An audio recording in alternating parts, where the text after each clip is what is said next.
All right, we're live. Thanks for checking out the VOD. Tonight, I'm going to be just focusing, unless something different comes up or something sort of changes my plan, I'm going to be focusing on just trying to get a bunch of base pop into Vale of Zentar, primarily Giant area. So that'll be the mission for tonight, just because I've had a bunch of other stuff going on that is not streamable, work-wise, like documentation and things like that. So I've just basically postponed working on this since I think even the last stream, just to... Hey Ruger, what's up Nick? Hey John. Just to basically... Nick says, hello YouTube. Just because I can do that on stream. So it's like, all right, I'll just hold off doing the base pop stuff during the day and focus on all this other stuff so that I can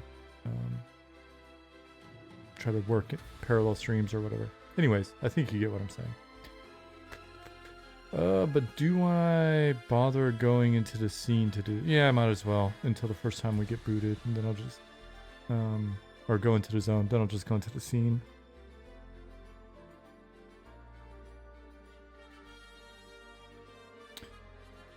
Define Possum says, dude, new textures and update look amazing. Will totally change the look of the world. Yeah, it's a work in progress. I mean, if you look closely at the textures, I think we probably represented, even just with the few that I posted, and there are a lot more, probably represented 2 to 3 style variants on top of some of the older stuff that we have that we like, right? So we're going to bring that all kind of into alignment. You know, it's one of the focuses for this month. I'd have to look on the schedule to see if we really intend to have that lockdown by the end of the month. But I mean, we've still got a lot of month ahead of us. So, but it is it's one of our main focuses. Foci? No. On the art side right now. On the environment art side.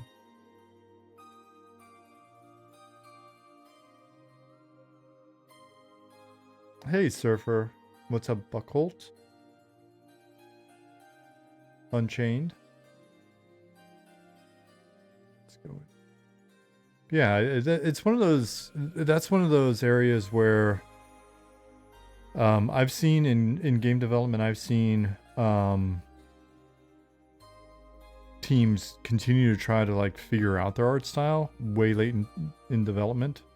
For us, it's been less a matter of like figuring out our art style, more about, okay, we've got a certain style in mind. How are we able to hit that at scale? Has been the biggest question, right? Like if we had a bag of money in theory, we could have gone with the sort of the key art texture style just from the onset and just kept throwing money at it. But we're you know, I mean, we're us. We don't have a bag of money. We don't have the ability to burn tens of millions of dollars on shit that comes out only to be determined to be mid and then quickly disappears. Not pointing at any games so far this year. But yeah. Hey, Lasava. Chaz Solo. Sometimes bags of limitless money does more damage than good. Yeah, for sure. I mean, it can, you know, it's no guarantee. And if anything, I think we've been super blessed to have a team that's willing to volunteer and maintain that level of passion. And I think the constraints that we've had on the big bag of money front has kept us lean, and kept us, you know, very thrifty and just trying to figure out how to use all of the buffalo, how to be as effective as possible. So then over time, you know, when the day comes that we have cash, then one, we can reward that, but two, we can also scale our learnings to date, right? We can scale something that we know works and is good. as opposed to being forced into scale and then having to try to find something that works and is good. I've seen that happen on so many teams, especially in companies where I'm able to see multiple teams coming up and working on other products, not just the product I'm on. But I've seen that happen to so many teams where it's like they've got a core team, they start pre-production, but then they get money thrown at them, and pretty quickly, let me note this really quick. This seems new. Pretty quickly, they're told, hey, you've got to scale, and they're not ready to scale yet.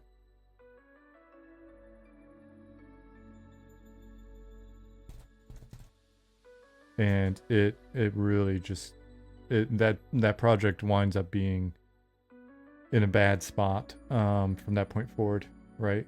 When they're not ready to scale, but they're given the cash to scale and they're expected to scale, then they're hosed. I've seen that happen just a ton. That's one of those things that I don't think maybe there's enough insight about. Maybe at some point, if I can actually sit down and figure out how to articulate industry shit in a better way, that is a great topic. But premature scaling or the impact of scaling on small to mid-sized teams, bad news. Let me check this real quick. Plug the session.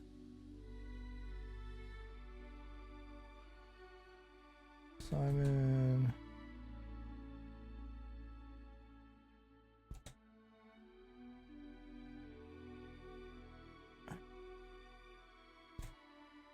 This look new in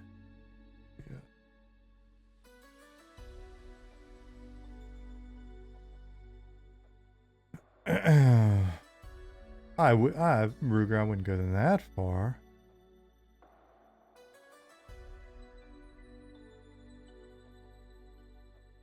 Some of the kids turn out okay, but I understand where you're coming from though, disappointment wise.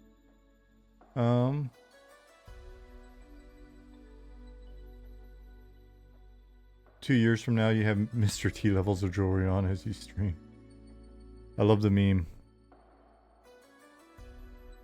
What's the proper wording for that? I wouldn't, if I won $1 million, or if I won the lottery, I wouldn't say anything, but there'd be signs, something like that.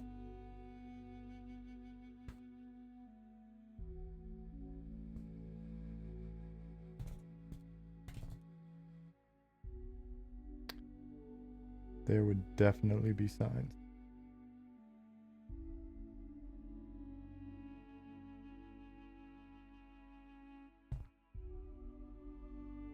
One sign might be that I'm actually in you guys' time zones again.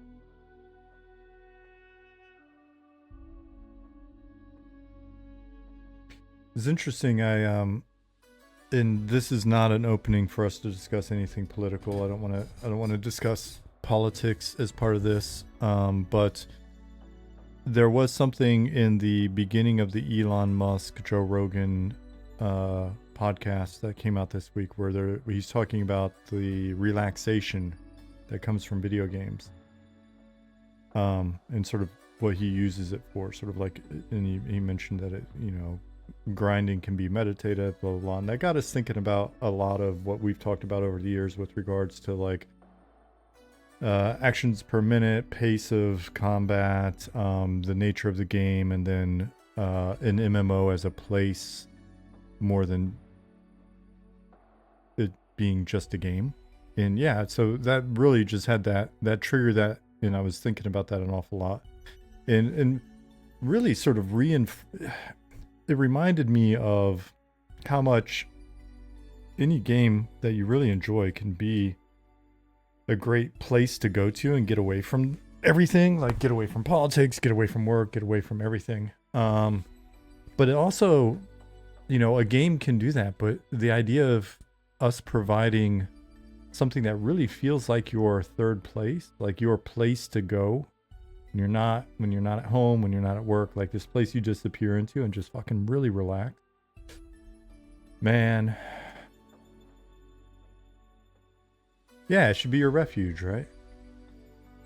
Warlock says. Getting away from it all right now in the stream. Yeah, you know what? Jasmine and I sat, I forget what we were doing. Oops.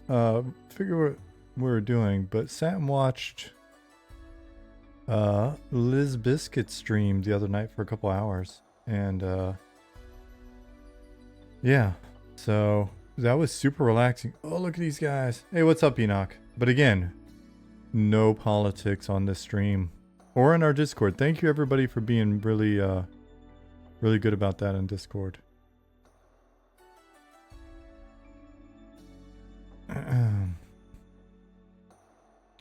I didn't think that'd be the case, but you guys have been great. I asked Nick about it. I was like, do we need to put a little message out and tell people to chill? And he said, no, they're good guys. They'll know. And he was right. Let's see. Are those from Zukin's Halloween stream? Yeah, they're the skeletal giants, but Nick put a nice hat on them and stuff and has them in here. So let's see. Ruger says, if I didn't have EQ emulator servers, military would have made me lose all my hair by now.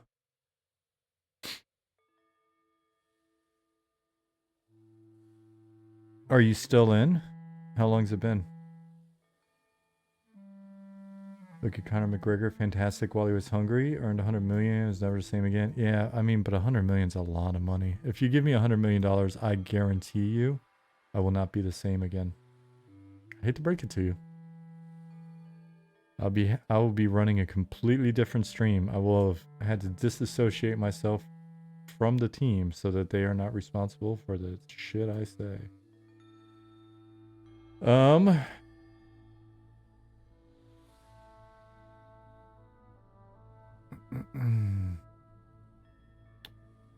Morrowind guy said, woo, glad I finally caught a stream. My parents introduced me to EverQuest, Vanguard, and Dark Age of Camelot when growing up, and I've been itching for those games ever since. Loving the play test. Really looking forward to what comes next. Right on, Morrowind guy. How old were you when you played, when your parents introduced you? Like in the 9 to 11 range or something like that?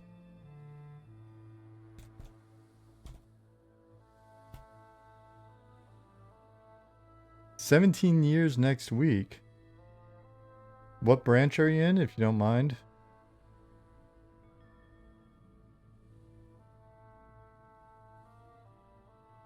Air Force. Right on. I'm not going to bother asking your MOS then, because I really don't know much about the Air Force. The only thing I know about the Air Force is they've got better facilities than air traffic controller. I can understand. I've seen the movie Pushing 10. I know everything about air traffic controlling, and I've watched Breaking Bad. There we go. Those are my two references. I'll be hopped up on gourmet Red Bulls. The Sava, I don't know that I'll need Red Bulls. If I had 100 million. Enoch asked, Sean, have you tried playing Pantheon at all? I think you'd enjoy it. Friendly competition. Love both your guys' games. I haven't. I'm still waiting on my key. Joppa. I'm still waiting on my CD key. No, I haven't. And honestly, I really haven't played anything recently. Some of our game and then a lot of just working.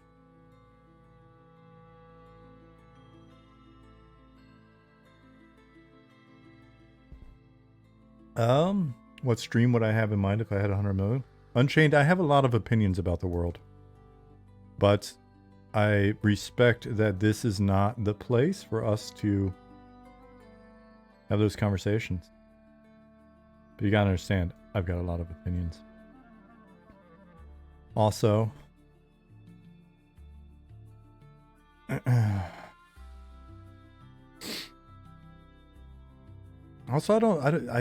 I had 100 million, we wouldn't be living here. That's for sure.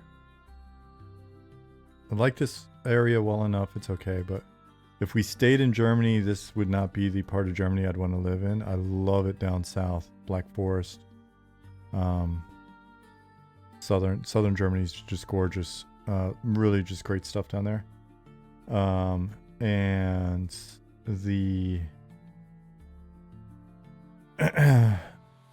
but we'd probably be back in the US, or maybe with 100 million we'd have a place in both areas, I guess. I don't know, that the hard part would be picking in the US. Like, man, where do we go? I would love to have a place in the Northeast, maybe. Place in Montana or Wyoming. I was born in Florida. I had a lot of family in Florida. I think that part of my life is maybe wrapped up. I love America. I just don't want to be around a bunch of people. I have a bunker out somewhere. Bunker, some land.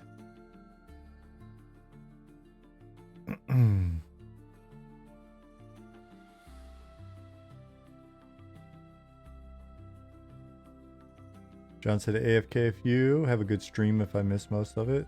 Plus 20 out, and I think I need to get a couple of things done outside. Dude, enjoy it while you can. Water from Dust. Good to see you, buddy. How are you doing? I hope everything's going well. Those are great anims. Thank you for getting them in there.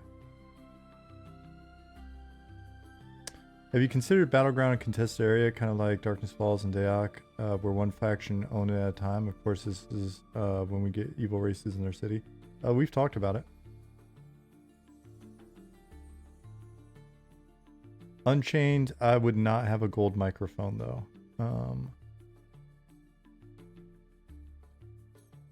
In the update, you mentioned you're working on gods. Can you talk at all about the lore without spoiling anything? Now would not be the best time to talk about gods. We've got time on our schedule to actually sit down and really focus. For now, it's just kind of as ideas come into mind or as something's needed. There's some god stuff going in there, but we haven't really sat down and like focused, and we haven't started the implementation on the religion system or a religion system at this point. What are thoughts on small PvP enabled areas such as Kanos, Cavalis, etc.? We like them a lot, and I think I thought we already had one in somewhere, and if not, we definitely have we have an arena that will be available to you eventually in Night Harbor.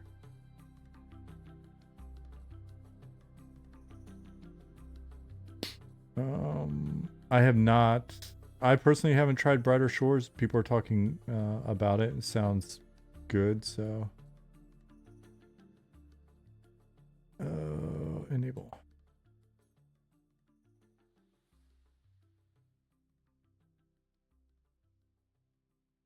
Nick said we do have one in Night Harbor, but we'll be building a bigger one in there.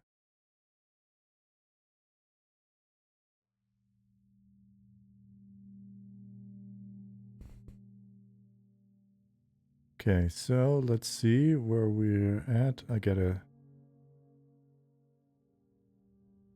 get things set up, get in the mode. 33.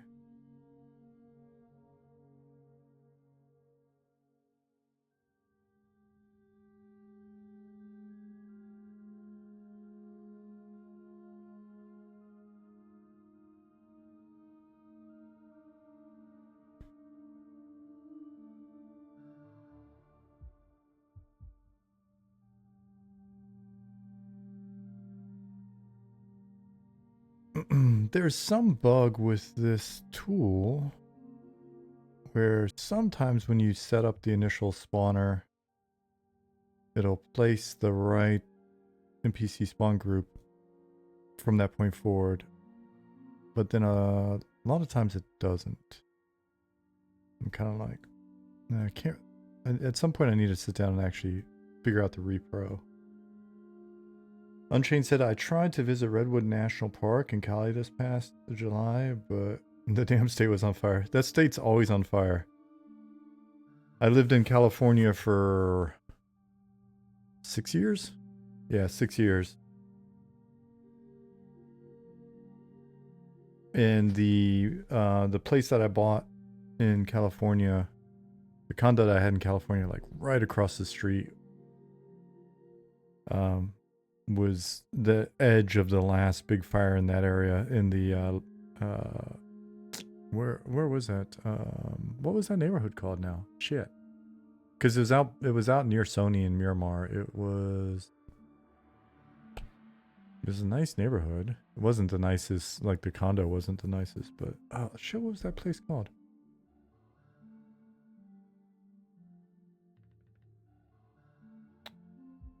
Now it's gonna bug me. Miramar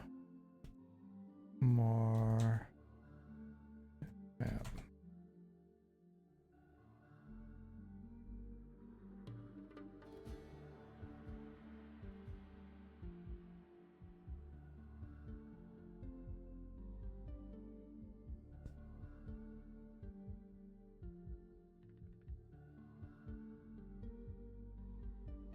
Okay, so Miramar Road, Carroll Road.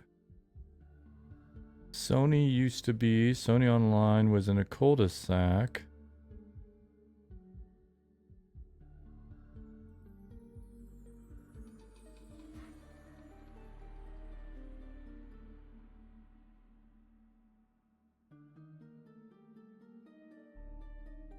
Somewhere around there, I think. I forget.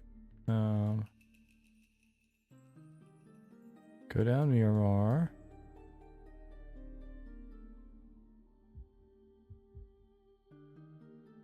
Pomerado. What is this area called? Scripps Ranch. That's right. Yeah, because I lived right there.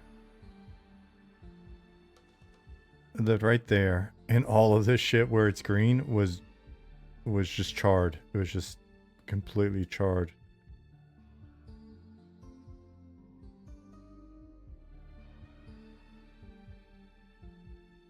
But it seemed like a good time to buy then, right? Like, all of this was already burned. It was gone. It wasn't coming back for a while. So, that was a good time to buy. And then it was like this little condo neighborhood, whatever you call that. Oh,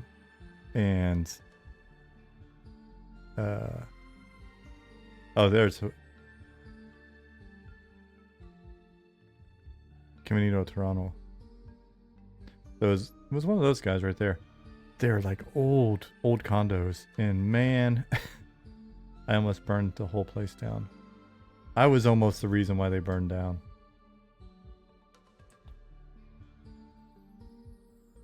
Any tips on naming a game? I thought naming variables was hard enough as it is. Man, you just gotta feel it.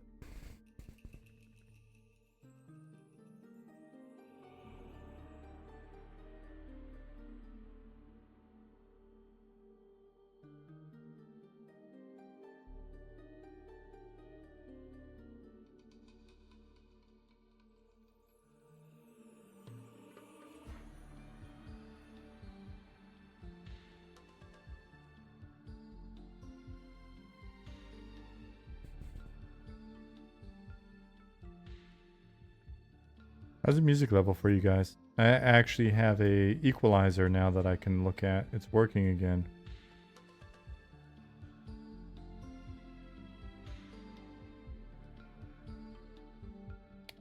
Something with an easy acronym is nice, Lasava says. We'll give you plenty of suggestions if you tell us what you're looking for in a name. Tell us about your game and what you're looking for in a name. What's up, Kumidar?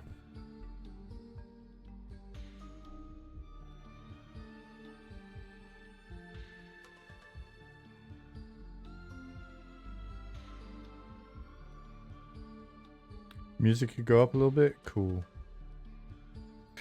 Beer Please Too said hello. Any idea when the next playtest is? I don't have anything firm for you, but we'd really like to do one before the end of the year.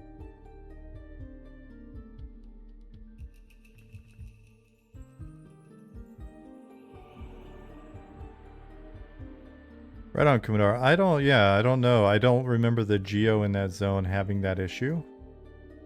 Beer Please, are you part of our Discord?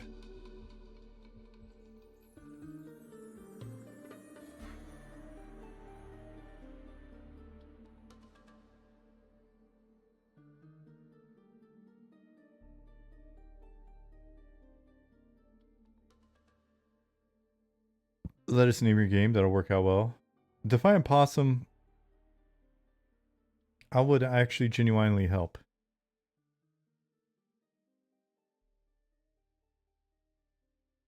Music's tad quiet on mobile as well. I'm going to turn it up and then you guys let me know if it's too loud.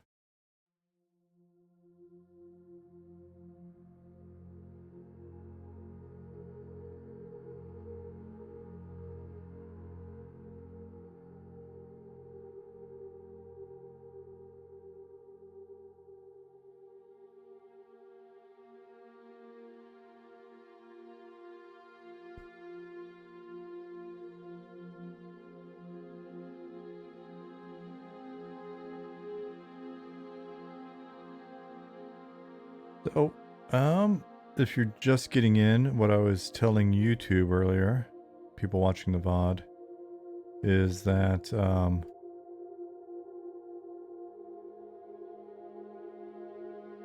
I had the realization that a lot of the work that I needed to do this last week is stuff that I can't really do on stream. A lot of documentation and discussion about documentation and shit like that.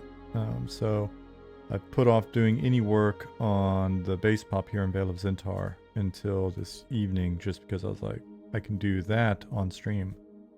And it's a little bit more visual. You know, I don't know how exciting it is for you guys, to be honest, but what I have found and was reminded of the other night watching Liz Biscuit's stream was sometimes it's nice and relaxing just to watch a stream. Just listening into, you know, the little bit of music in the background, some occasional discussion. Liz is hilarious, man. So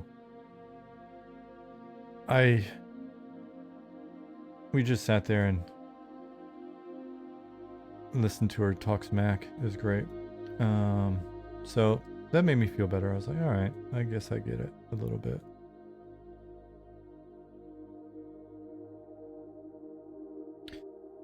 You don't like streams with aggressive music? I could see that.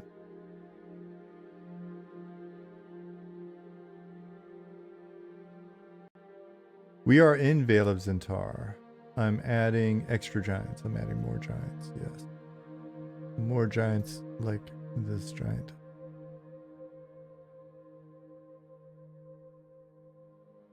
So they're all going to look the same right here at the moment. What I'm doing is I'm just tossing in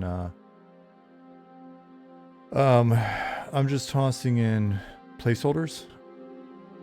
All right, so they're all using the same NPC spawn group or encounter table, with the exception of the giant wolves that are in here. There's some giant wolves in here. And then we'll come back and we'll start to swap them up and stuff later. Will other mobs be mixed in with them? So we've got giant wolves. We may have a giant... may have some giant spiders. Ooh, I had a... shit, I meant to... I almost totally forgot until just now. I had a question for Nick. And my belief is that it won't be hard for him to do the thing I was thinking of.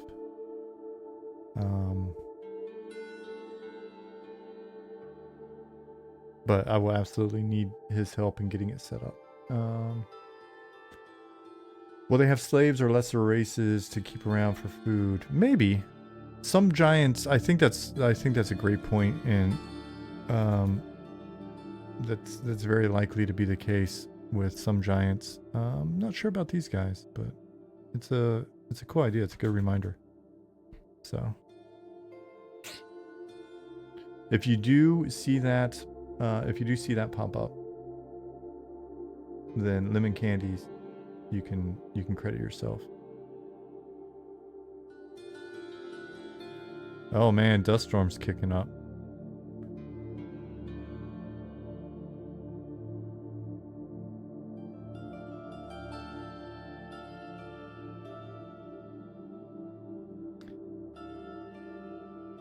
Oh, it's a lot more gentle. I forget. I thought I saw something from Nick, maybe? Or someone talking about how intense the storm was here previously.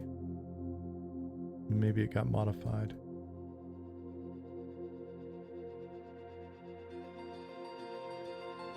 Let's see.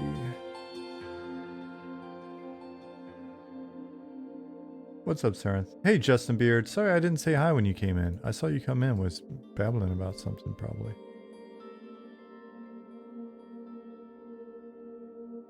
Yeah, Unchained, you never know. There might be a quest.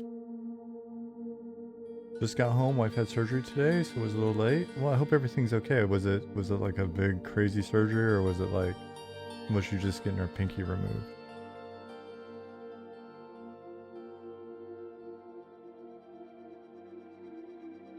Lower back surgery. I'd consider that big crazy surgery personally. Well, wish the best for her recovery.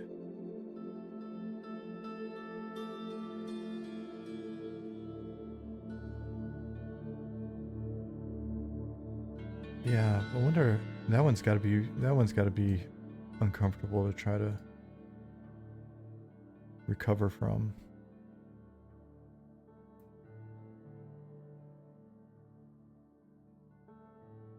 She has a degenerative condition, so had to alleviate pain and things.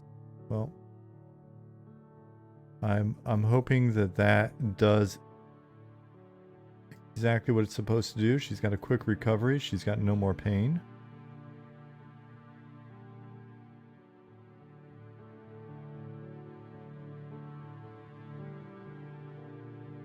In the meantime, take care of her.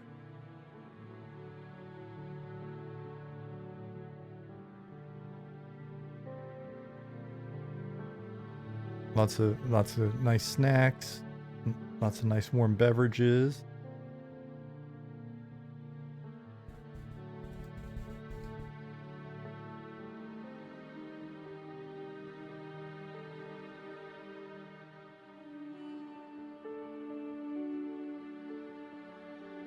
Piggyback on the wonderful seasonal change to fall.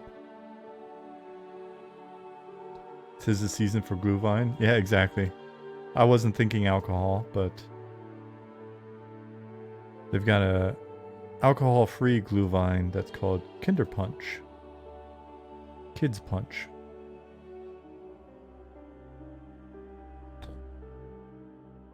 Third day of rain here. Feels like imminent sandstorms.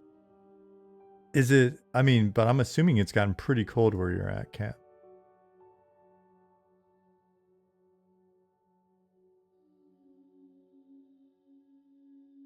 Oops, that was unnecessary. Let me change that from a go to just a go home.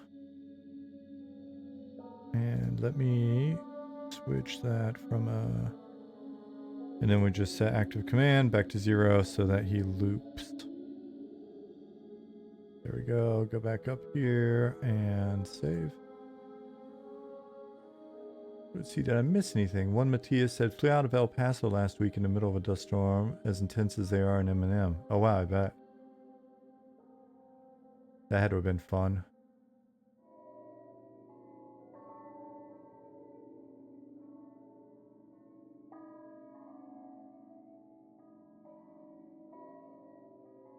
What's up, Schmo Knight? Hey, Scruffy Bard.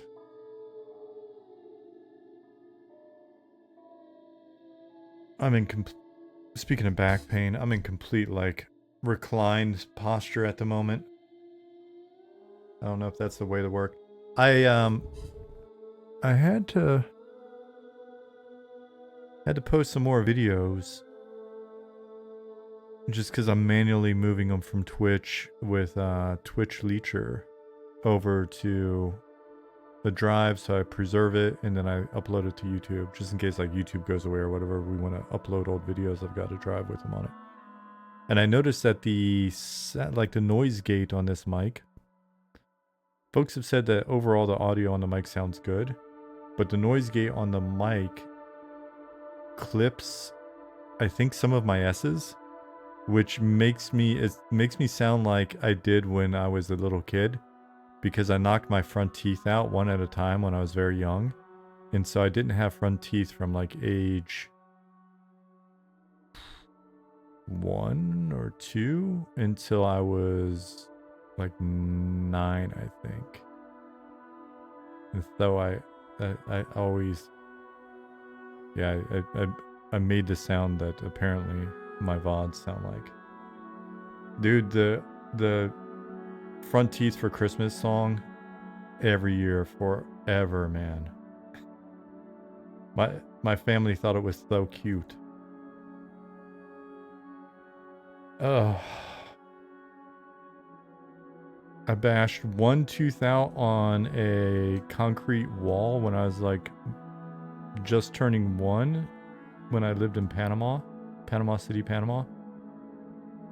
Smashed that on a basically like a curb or a ledge. Just jammed it up through my face. And then when we got to Louisiana, I did it again on a coffee table. And that was it. Darzil said, appreciate the work of you and the team. Filling my time with Classic Final Fantasy 11, but can't wait for early access. Badass. Thank you very much. I'm always excited when we run into somebody that's like playing Final Fantasy or comes from Final Fantasy 11 or EQOA or one of the other games, because it feels like we're adding to the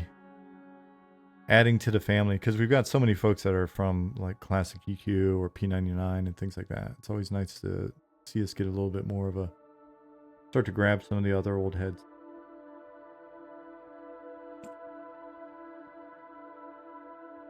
Hey Falcarez, what's up, eating around?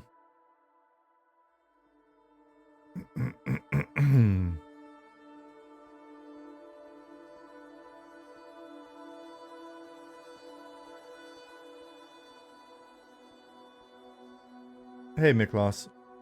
Decappy, what do you mean when you say eating ours when you speak?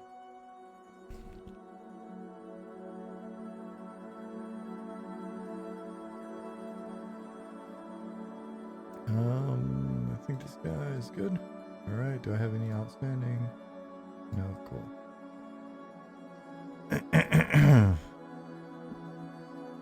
Decappy, you have the...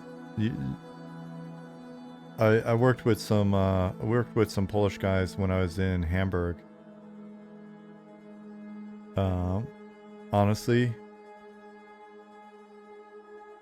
nicest dudes. One of my favorite programmers was a guy from Poland who, in his spare time, liked to fly giant gliders, those big ass gliders. You see people flying them through the mountains and shit? That's what he did. His name was Łukasz.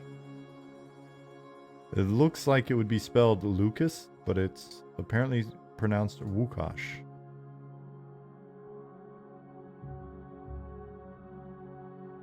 Yep. Lucas with a Z, exactly. Crazy L and a Z. So is the crazy L always a wo, like a woo?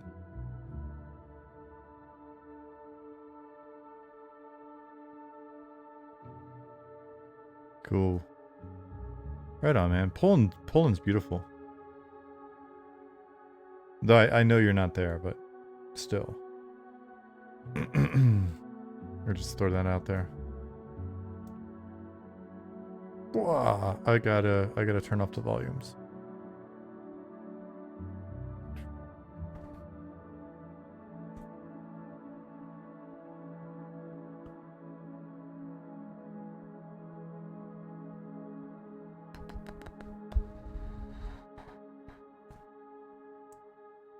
Post-process volumes. Very excited to see what Unity 6 brings when it comes to lighting and stuff like that. Good times. Excuse me.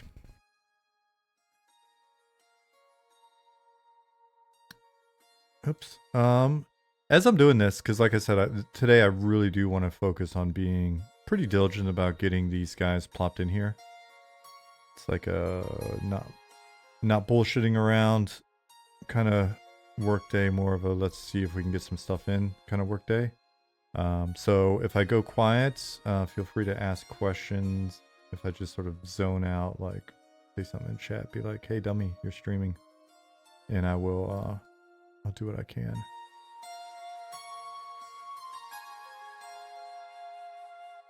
Can these guys walk across here? I bet they, oh no, I bet they can't. Okay. That'll be interesting. They're gonna have to. Because people are gonna be up there for sure. Okay.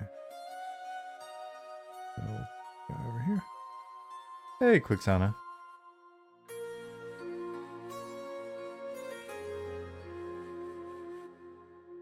Nicodemus said, I once thought about working in Warsaw a few years back. Was a long shot. CD Project Red. I hear it's nice.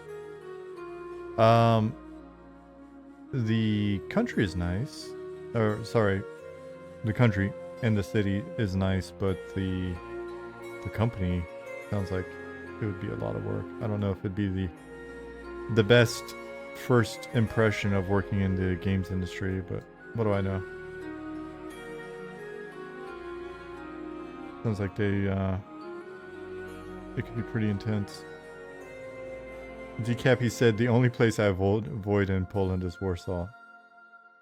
Alright, you've heard it from a native. Hey, Jamie Thomas has a new company called Warsaw, but it's war, kind of, sort of a space, saw. I think that's how he said he's getting around trademark stuff. I saw an interview with him not too long ago. Good for him.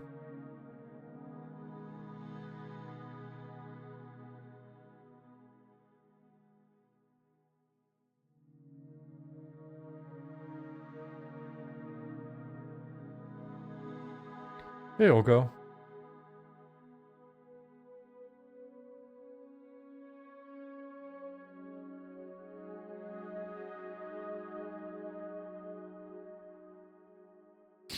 Really need some caffeine, but I don't want to go outside because it's too hot. Oh man, it's cold here now. Justin Beard. How long is it going to stay hot there?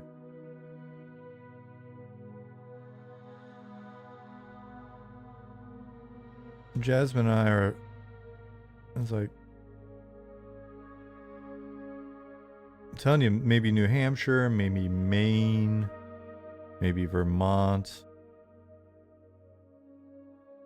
Pretty country.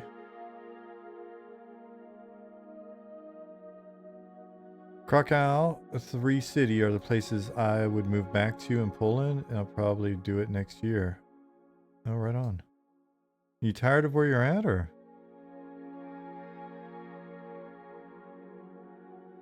80 in New Jersey. Crazy short stay.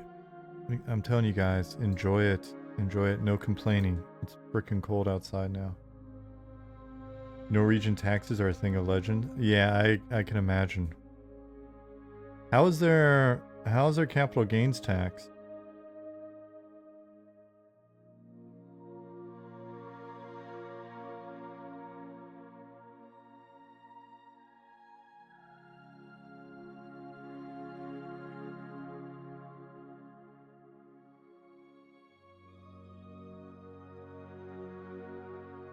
It's not a bad setup, dude.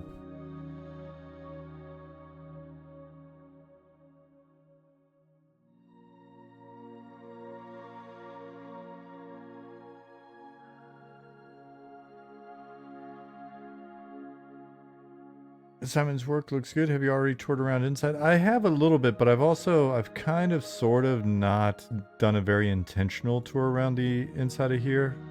Just because I don't want to necessarily ruin it for folks.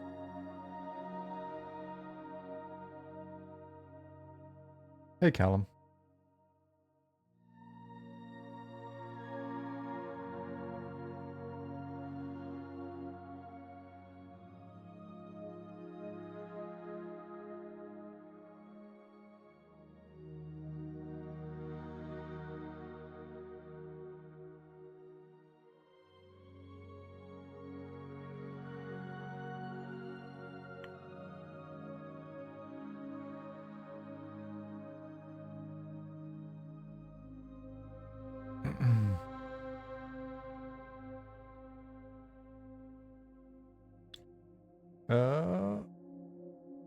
Yeah. Like I said, I avoid politics and stuff like countries, tax setups, socioeconomic conditions, all that other shit. I try to avoid it, just because it can spiral so quickly. But I definitely, I will say, as an American who has now lived in Europe for almost 10 years, next year will be 10 years, and I've lived in 2 different countries in Europe.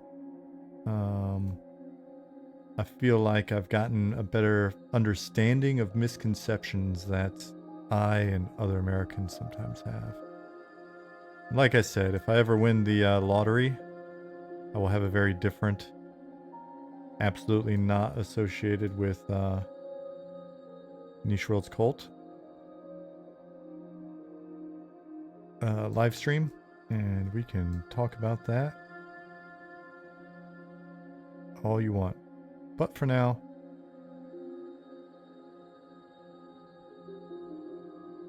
it is a no-go.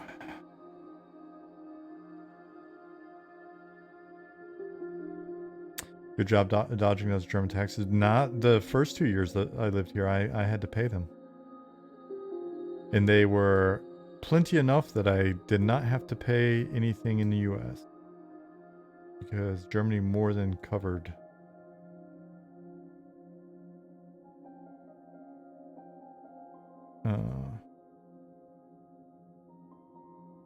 Oh, you mean good job dodging them by not taking money here. Yeah. Yeah, those of you that aren't aware, like I had affiliate, and then we started thinking about it. I was like, this may actually interfere with some tax stuff here in Germany. So I went ahead and nuked that so that I wouldn't have to worry about any income.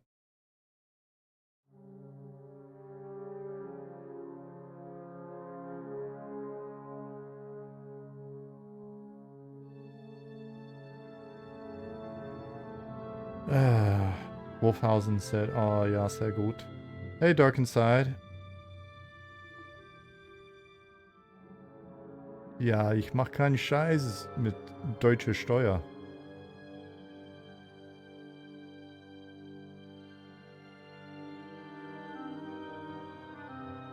Kein Scheiße.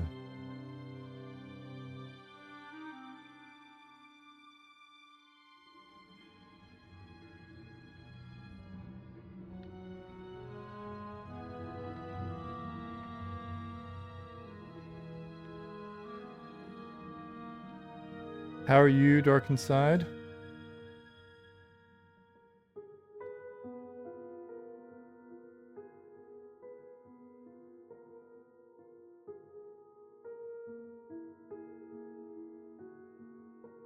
Stayed up till 1 a.m. last night watching Asmongold and watching this movie called Awareness. What's Awareness about? It's not scary, is it? Jasmine and I watched a horror movie last week in honor of Halloween. I haven't watched horror movies in a long time. I'm just not into the negative energy. And man, it had negative energy. I was feeling it for days. Don't like it. Creeps me out. Freaking Nicolas Cage.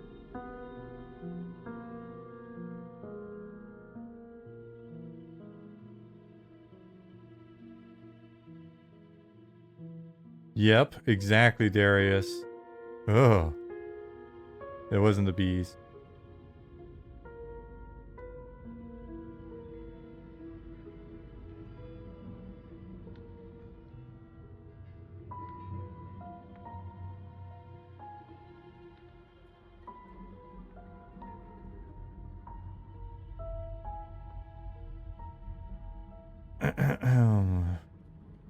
Horror movies aren't your jam either. Don't need additional stress in your life. It's just there's like negative vibes, man.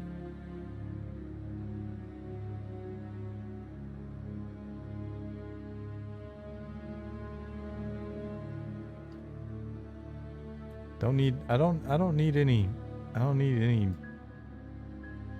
energy going towards having some demons thinking about me or something, tracking me down. Ugh. Ugh.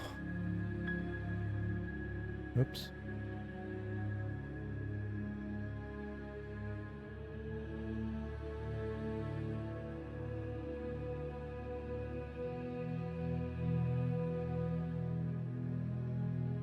Stop. No, I think I read that one. Check. Awareness is an action movie, not scary. That's more my jam. We almost watched Nicolas Cage monster movie, which I think would have been better, but the one with him and his kids. But we watched Longlegs, and it was both silly and very expected. The review even said, like, you know exactly what it's doing, but I think it was well executed for being low budget and the kind of movie it was. Dark Inside said about this teenager and his father survive by pulling off these small-time heists where the teenager has this ability to make people see anything he wants. Oh, that seems kind of cool. Sounds like a fun movie.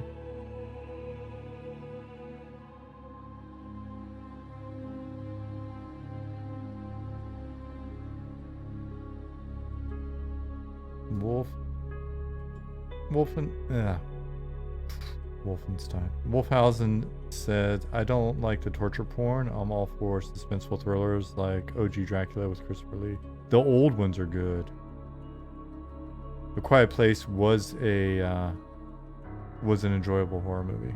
I haven't seen part 2. Keep meaning to see that one.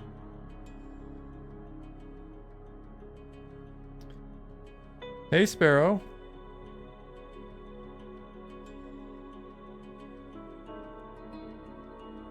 Was thinking about you the other day. Saw the Elon Musk Rogan interview, and they were talking about carnivore diet, and I think you're probably one of the only people I know on the carnivore diet. So Quiet Place 2 is not good. All right, thank you for the warning. It is no longer on my list.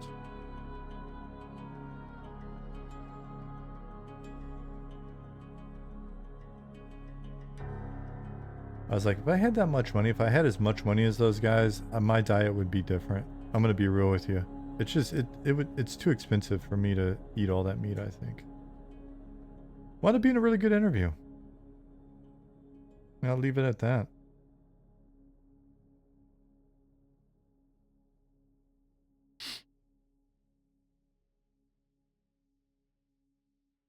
I was reading The Wizard of Oz last night. It's pretty horrible too. The Tin Man's origin story. He cuts off all his limbs, his own head, cuts his chest in half, everything getting replaced with tin along the way. Nightmare fuel. Like a German kid's book.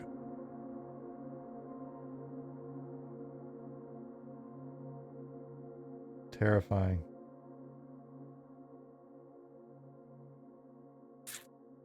You eat a lot less on carnivore and you don't buy all the extra crap we eat. I think that's fair. And I don't eat a ton. One of my problems is I don't eat enough. And that's always been the case. I just don't I've never required a ton of food. If I'm trying to like bulk up or something, I can, force the calories in. When I was in high school, we did that, and I actually put on a fair amount of weight pretty quickly, but I haven't I haven't done it since high school. Now I've consumed, you know, different periods of time, like when I was working on EverQuest, between the Red Bulls, the giant like super gulp Pepsis, all the Frappuccinos, all that kind of shit. I definitely put on some pounds, but they weren't like they weren't useful. So in order to eat all the protein that I currently would like to eat, and I really need to sit down soon and like map out on one of the apps that I've got how much my protein intake is, and really get my diet going again so I can put on a little bit more healthy weight. I'd be curious to see how much protein that winds up being and what that would cost me.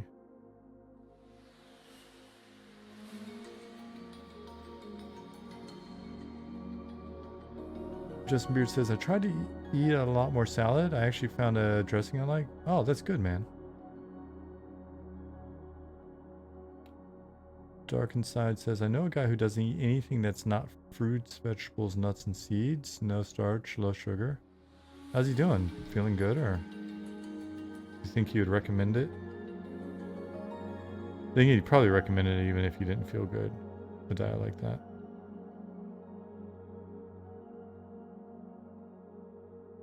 We basically eat meat and a vegetable when we're feeling silly, a bit of pasta, and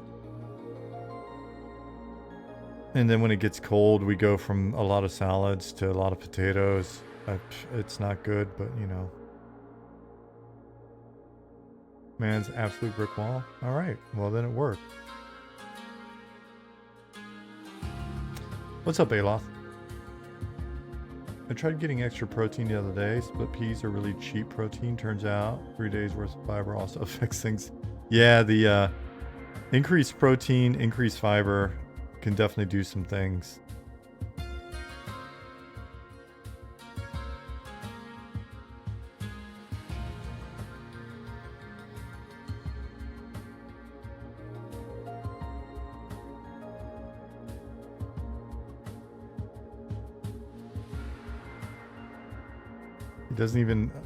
He doesn't let his kids eat cake or ice cream on their birthday or go trick-or-treating. Well, that's a bummer. You know what?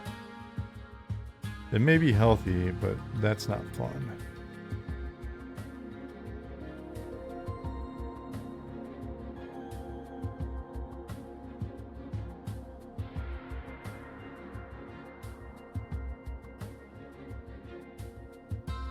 I'm curious. I'm curious if this is going to wind up being big enough. Let's have a guy pass through here. Let's see what that looks like.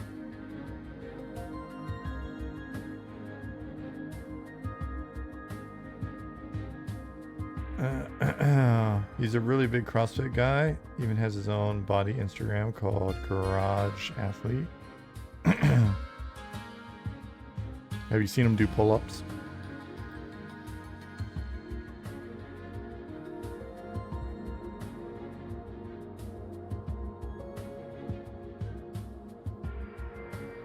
Does he do CrossFit pull-ups?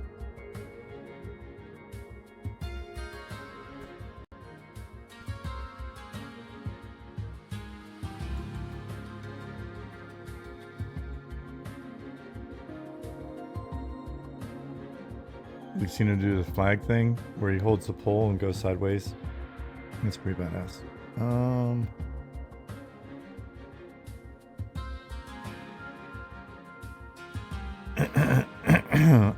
You know what? I'm not gonna knock it. Dude sounds awesome. Sounds like a specimen, but he should let his kids eat some ice cream.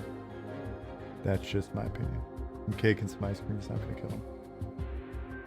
They're never gonna get to be kids again. And that's some important kid shit. When working on EverQuest, did you guys do a lot of crunch? What was the typical day in the life of an EQ developer? Nicodemus asked. Yeah, we crunched a lot. It got to the point where Rod Humble, when he was executive producer, I think Smed actually encouraged this as well. I think it may have been more Smed than Rod even. Anyways, our big bosses said that we needed to work less, which we were kind of like, hey, we've got 6-month deadlines. You know, we got to put a box on the shelf in 6 months. I don't know if you realize this, but we kind of have to crunch in order to make that happen, and you're not going to let us not have that happen. So that's why we crunch so much. Anyway, but they started, for a little while, they were walking around at like 6 o'clock, making sure that we left the building.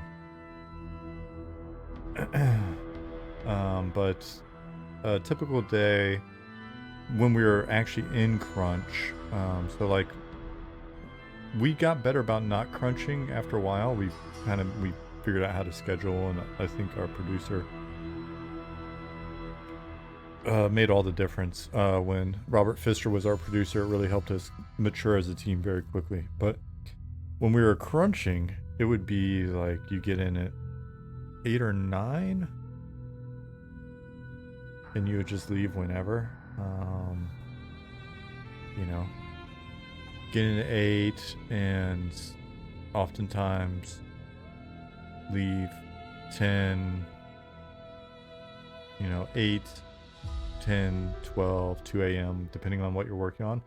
A lot of crunch that I saw on EQ when I was there was, I might be lying. I mean, somebody from the team may see this and call bullshit, but it felt like a lot of our crunch was self-imposed. A lot of our crunch was, oh man, I really want to get this in game. I really want to make this happen. And so we just worked a ton. There's a lot of pride. There's a lot of a sense of like, who can put in what cool shit in the game. We wanted to really like blow players away because we were playing all the time. So it was, it was a point of pride to see like our guilds go, oh shit, like do a new raid and be blown away, or go snoop, like watch FOH or whoever, Conquest, Legacy of Steel, Triton, whatever. Like watching these guys play your content, it was such a point of pride to like see them engage. Now, I mean, ultimately they were always gonna talk a lot of shit and tell you how stupid you were because your raid broke or your item balance was bullshit or whatever, and but behind the scenes there was a lot of pride. There was a lot of like, oh man, I hope this is something that people enjoy.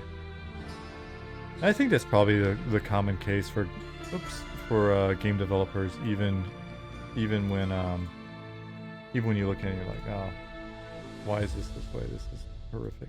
But anyway, so there's a lot of self-imposed crunch. Hey, what's up, Zukin? I missed, there's something up there I wanted to respond to. Chudster said, my nephew grabbed my Mountain Dew this morning asking if I was going to enter the WoW contest for points. I was like, no, go ahead, use the code. Really? They're still doing that sort of thing? Agitated Warp Spider says, devs that play their own games are awesome. I agree. It's not guaranteed, that's for sure. That is not a guaranteed thing. But it's awesome when it happens. This may be bad placement, to be honest. These guys are really big, so that's kind of hard to tell. But you got to realize, like, back in the day, the early EQ team, there was the first wave of people that that made the game, right? Like, Brad and Trost and GZ and Ryan and all these guys that made the game. And then the second wave of EverQuest designers were all people like me that played the game and fell in love with the game and wanted to do anything in the world to be on the team because they loved it so much. Just wanted to be a part of it. And so we were players first, and designers like fourth or something, right? Like none of us had design experience and shit like that. We were just hoping to get experience. And it was one of those things where we just felt like if we didn't have as much game experience as possible, if we couldn't prove that we were playing the shit out of the game, then that would hurt our chances to become designers, right? Like, why would anybody on the team respect me if I'm not playing the game? And that was very much the case. My girlfriend at the time couldn't find a different job with her pre-med biology degree, and she wasn't in school. And so I was like, maybe you can work with us because she's real good at studying. And so I made her flashcards, EverQuest flashcards, so that she could learn all the lore and learn about the classes and locations and all that cool shit. And studied for like, I don't know, a week, 2 weeks. And then came in and interviewed as if she played a bunch and blew them away. And they were like, yeah, all right. So we both worked in customer service to start with. And then I became an apprentice, and then she became like a executive assistant and eventually a producer. But anyway, so the point being, yeah, absolutely. I think in those situations, like, it was great that we knew the game as people that were in customer service and then designers, but like, I mean, we were there because we loved the game in the first place. So,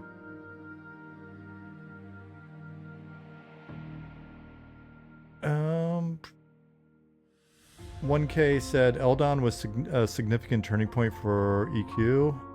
Was that where Crunch started? If not, when? Crunch started when EQ started, and it was pretty crazy up until Planes of Power. Planes of Power, EverQuest got a new producer. That was our producer. He came from outside of like the EverQuest sort of environment. He was the producer in charge of all of Sony Online Entertainment's casual games back when they had like Jeopardy and shit. I don't know if you remember that. They had like a web game thing, casual games, where they had like Jeopardy and a bunch of other stuff, Wheel of Fortune.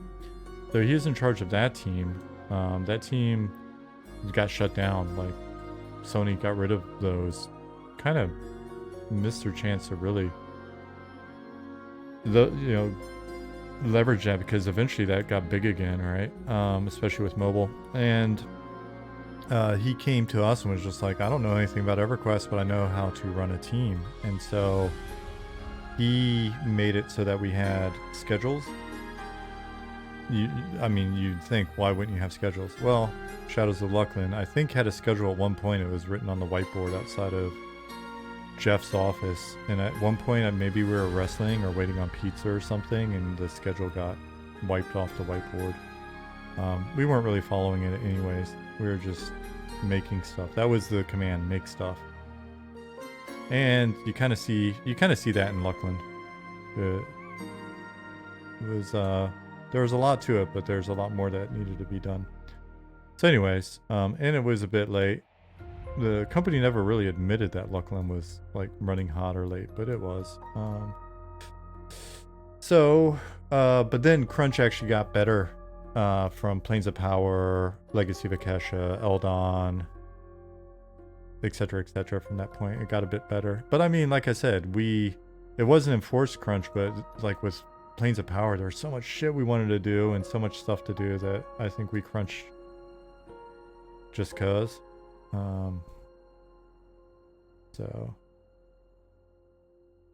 So anyways, I hope I answered your question, 1K. Unchained said, I can't believe you and one other guy performed Charlock revamp in one weekend. Pretty amazing. Yep. Rich Waters and I. Rich Waters did all the item balance. Made sure they had good stats and stuff. We were just talking about this internally. I'm good at like looking at other items and making stats. Let me know if the music's too loud. I can replicate some items by looking at some other items and stuff, but like, I'm not the dude that knows all the true like theory crafting behind why that item's awesome. I just will know, okay, this other item's awesome, and I can riff off of that type of thing. So Rich did all the itemization in Chardock 2.0. I revamped the base pop.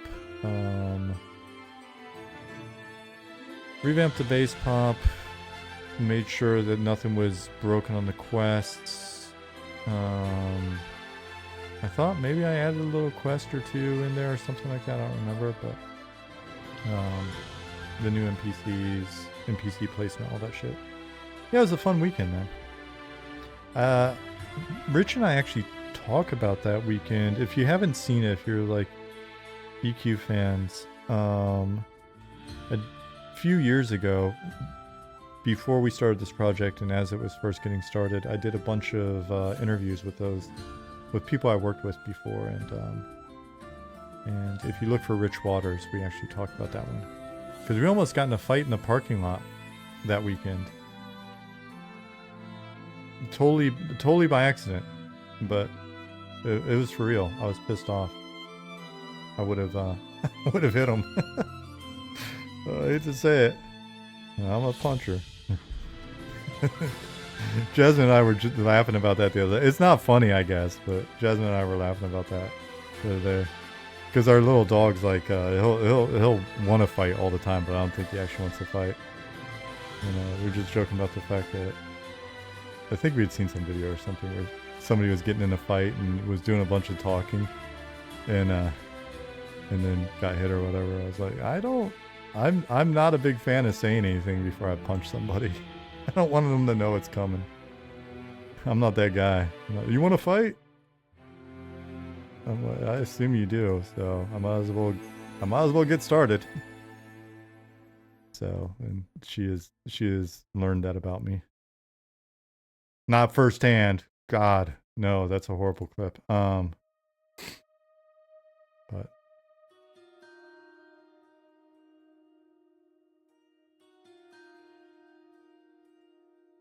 I will admit to altercations. My fave usually broadcasts when I've had enough. Your face. Okay, I was about to say, your fave? Is that like your dude? Your dude's like, oh, she's had enough. Watch out, you're about to get smacked.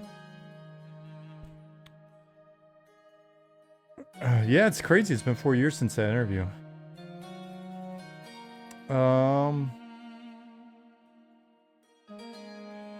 Did you do the Ring of Bathsad quest? I might have. I don't remember. I don't remember most of my work that I did. John Smedley seemed like a solid guy. Was he a dick or was he a nice guy?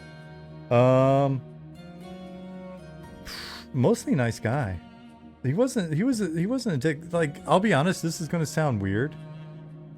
Smed, now that I can reflect back on it, Smed kind of reminded me of a gamer version of Dana White at the time. Now he's gotten softer over the years, I think. But he was very hands-on. I think, you know, he inserted himself sometimes when he shouldn't have, but it was cool because every once in a while he would like do that, and then somebody would push back, and he would accept it. Like, he's like, that animation shouldn't look like that, and then they would push back, and then he'd be like, okay, actually that's good. But I mean, he cared about gaming. He cared about gaming. He was somebody that was actively gaming all the time as a CEO, and you know, from the best I could tell, he gave a shit, and he would actually be somebody that you could push back on. Now I say that, but you know, I probably wasn't his favorite person because of it, but like, you could push back on shit with him and kind of go at it with him a little bit, and I think he respected it because he did want just whatever was the best. And he was right on a number of things where we thought he was wrong, and then I look back like years later and was like, no, I think he's pretty right on that. Same with Brad. So overall, in my book, Smed gets 2 thumbs up. Like, I think he was a good guy to work with. I think he, for the time that we were in and the maturity of the industry, and like, you know, there probably weren't a lot of great examples that you could just sort of riff off of, and all that shit. So a lot of us were learning things, you know, kind of because we were the first ones to do some shit. And so I would say overall, good dude, good CEO. You know, even I think maybe I know I don't agree with some of the decisions that were made, etc. But like, whatever, hindsight. But overall, I liked him. I've definitely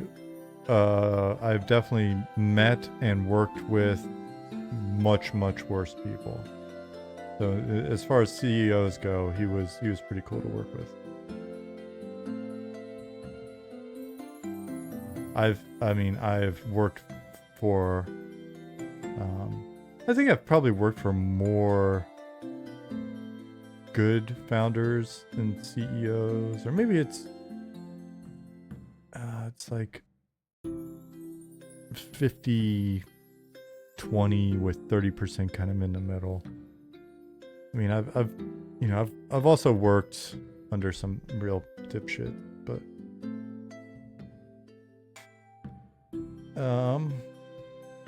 and then, you know, sometimes it's not that they're bad CEOs. Sometimes a bad CEO is one that is not a dick, right? So if I had an opportunity to go back in time and change something about an EQ expansion you worked on, what we do differently now, knowing what would I do differently now, knowing what I know now?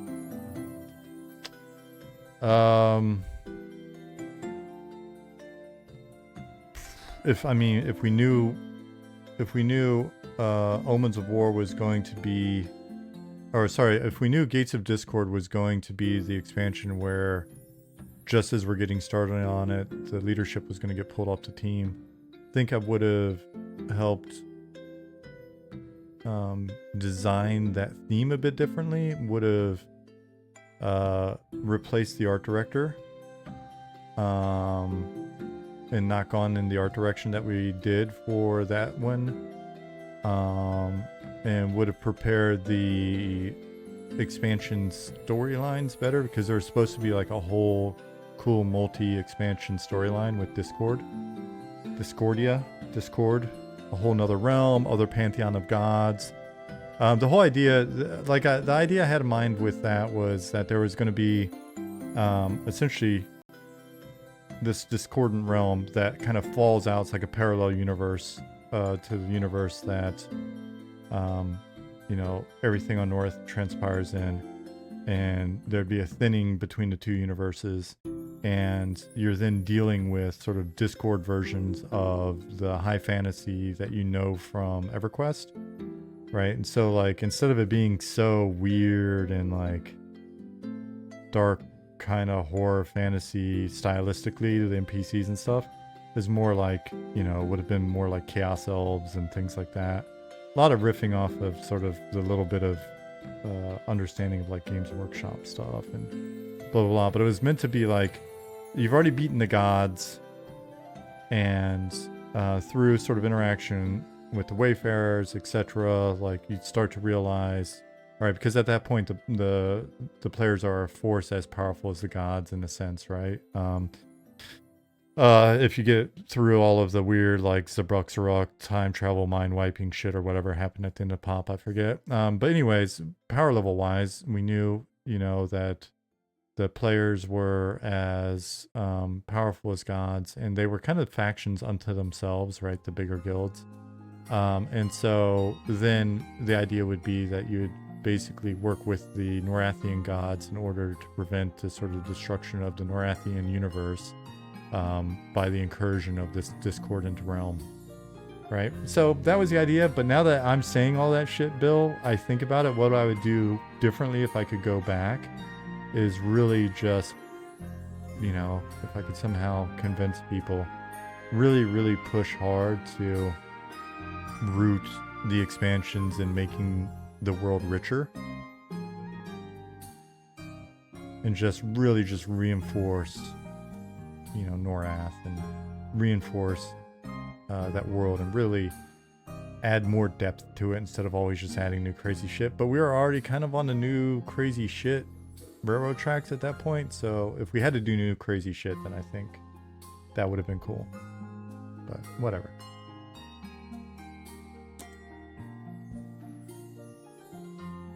And then somehow convince them to make EverQuest Shadowrun. Oh man, I could picture Kunark in the future, military industrial complex Kunark. Oh man, looking like the City Owl Blade Runner, the warlike Ixar.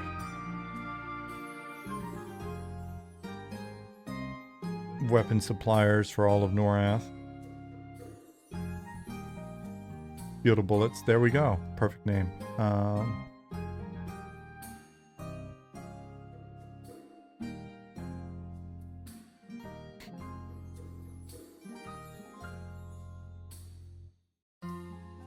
Let me go see if this area actually breaks or not.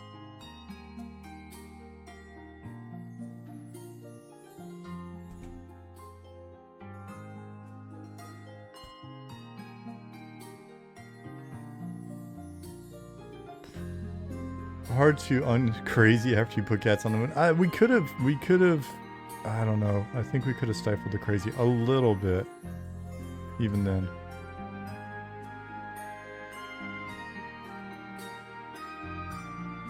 We could have put the crazy back in the bottle a little bit. If we had stopped just at Luckland, I think, and just pulled it all back in. There's a lot of stuff we could have done on Luckland still that would have been great. Finish some of those storylines. Man.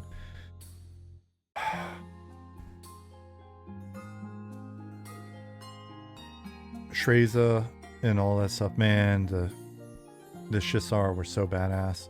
Oh, what a great zone. Some great storylines. The folks that came before us did I think just some really cool shit. Vera says, now Amazon Games is about 8 projects deep into cancellations. Poor guy. Yeah, I mean, I haven't caught up with those guys over there, but it's not a good time to be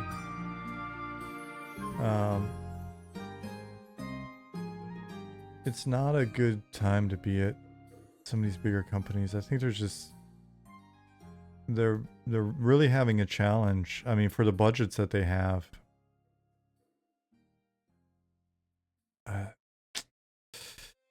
When your budget's that big, I mean, you've really got to deliver. It kind of feels like sometimes they're making niche games with, you know, $100 million budgets, and then somehow expecting to pay that back, and it just doesn't make sense to me. But making games is fucking hard, guys. You know, that's not meant to be like a I don't know, I don't even know the term. I swear, I'm not getting old, I swear, it's just from living in Europe for 10 years, I'm losing my English. But it's not meant to be like a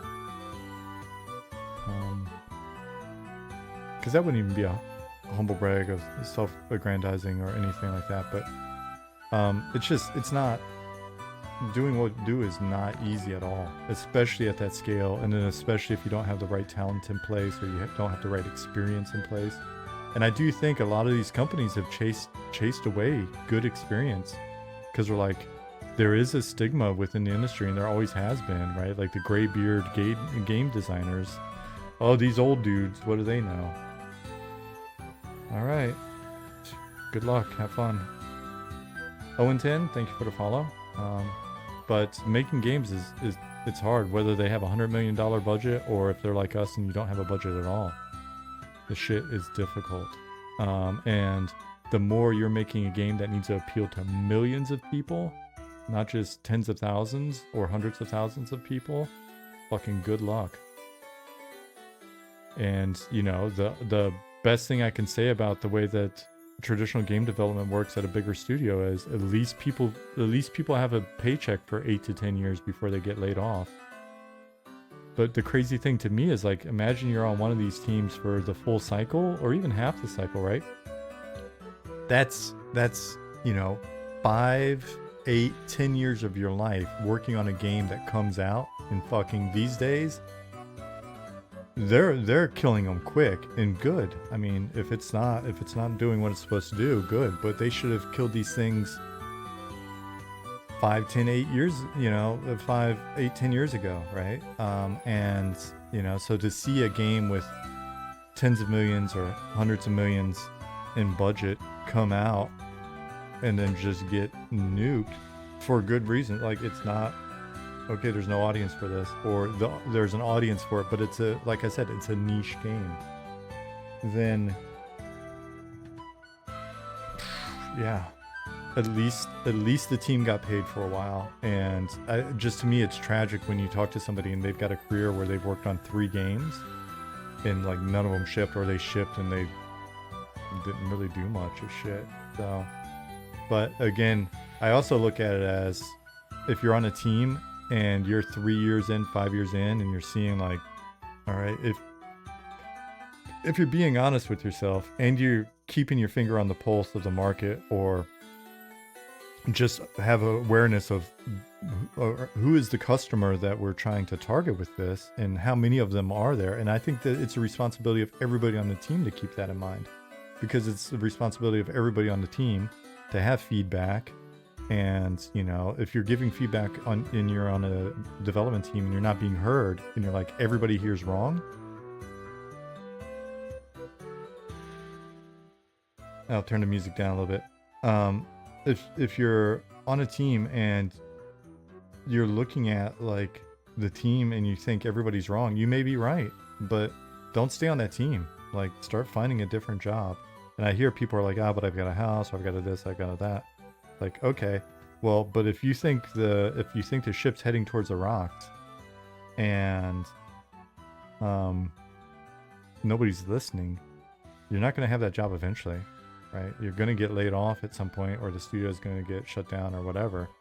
So I think it's incumbent on everybody on the team to have their bullshit meter going. And if you think it's bullshit, provide feedback. And if you don't think the team's listening, then go somewhere else. Otherwise, be prepared to be one of these people that's like, yeah, I worked for 8 years on this thing, or 10 years on this thing, it shipped, and then the studio got shut down. Okay. I mean, I've worked, I haven't checked recently, but as of the last few years, most of the stuff I'd worked on was still live, right? Like, so EverQuest, DC Universe, from there, like Wizard 101, Pirate 101, so the stuff at that company. The Dark Orbit game was still alive. Star Stable is still alive. So there are some projects in those companies where we were trying to get them greenlit or whatever, and they never saw the light of day.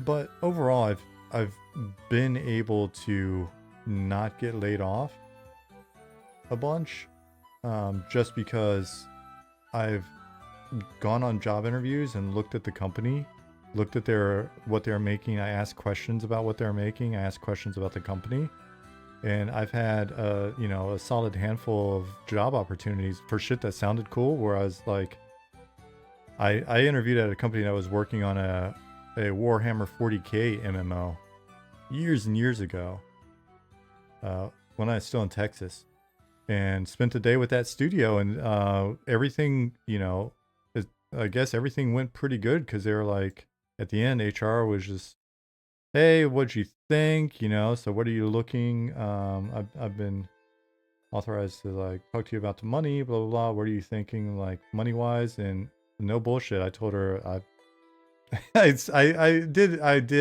a little dramatic on this when I told her, when she was like, asked me, how much I'm thinking. I was like, I don't think you could pay me enough. right? It just as like a joke to her, but then I got serious and was like, nah, I don't think this is going to be a good opportunity for me. And she was just like shocked, and I was like, and she asked why, and I was just like, I broke it down for her the whole day, like, hey, I can already tell the conflict between these managers and those managers. I think the conflict that you have between these two departments is very likely unreconcilable.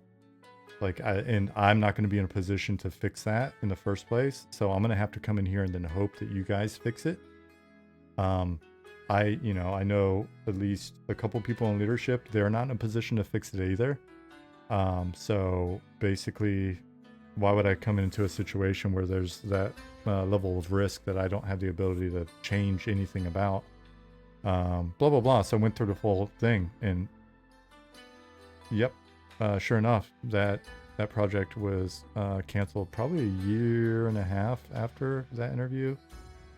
So, and I've done that a few times, but it's on each individual employee to like make that type of assessment at all times for the companies that they're at.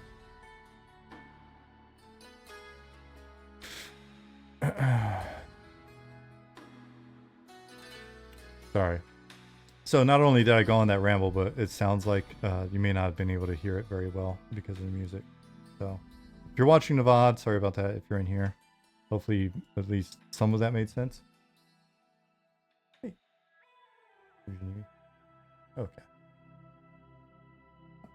Oh, yeah, it's the same machine. Jasmine's been kicking ass sewing, but the machine that she's rented is not doing what it needs to do. But she's gonna get a good machine and then make some cool stuff. Nicodemus says, I've always been told good managers need to be decisive. It's not as important that the decisions are good or bad, but the inability to make a decision makes manager a bad manager. Yeah, I really liked the CEO. I liked both CEOs at my last company. So if you guys are out there, I really, really liked both guys a lot. And the first CEO I worked with at that company was so not into making decisions that even when we met to like, have the first sort of interview dinner and all that stuff, he said that he took me to a great tapas place in Stockholm. And he said he likes tapas because then whoever he's with can just pick what they want, and they can share and stuff. Because he didn't even like making decisions on what to eat, and I saw that throughout. Like, it was just he was a super nice guy. He didn't like making decisions, and he hated making tough decisions. And so, when I first got there, I was only supposed to be the executive producer over one game. And they had other games going on in the studio. And at some point, he asked if I would take a look at them because he was having trouble telling what state they were in. I spent about a week checking out what had been worked on the other teams. And then had to report back to him that there was some... Oh, is this guy going to the wrong place? No, he's going to the right place. There are some issues with those games, and he was really bummed because the end result was he had to cancel all that other stuff. And then I became... but in all fairness, he did cancel those games, those projects. We created a plan for what to do with those resources and how to reinforce what we were doing, and then potentially start some new stuff up. He fired the other executive producer, and I took over all the projects in the company. So, but then he had to go tell the board of directors, like, hey, this thing that's been worked on for like a year and a half with a decent sized team, there's nothing there. So then he got removed as the CEO, and one of the board members became the new CEO. But that guy was super nice too, and didn't like making hard choices. So, and again, I'm not saying anything bad about either one of these guys. They're really, really, really nice guys, really cool guys. But yeah, if you're a CEO, you need to be able to make choices. And, you know, people aren't going to like your choices and the team's not going to like your decisions sometimes, but you need to do that shit. Callum said Games Workshop's hard IP holder to work with, I think. Yeah, that might have been as well, but man. Oh, and Tupac, thank you for telling me the music was too loud earlier. But this was a lot of just internal nonsense at the studio that I'm talking about. Cool, these guys fit through perfectly. Simon did a wonderful job making some really nice varied terrain in here, and it works. So that's badass. Hey Dragon, what's up, buddy? Unchained about the previous conversation. I'm just now catching up though. Neriac taking over Freeport, Rising XR Empire threatening the Dark Elves. Yeah, there's so much stuff that could have been done with that IP back in the day. And I think I haven't played all the expansions. I think the EQ team did a good job about going in and eventually hitting more of that stuff over time. What's up, Olo? Bill says, I wonder if games have gotten to the point the profit expectation is now so high due to the amount of return needed to appease investors instead of making one service game, creating 10 smaller games that would be more successful monetarily speaking. Yeah, I mean, I'm not going to articulate it very cleanly, but yeah, that is definitely an influence, right? Like it's the influence of,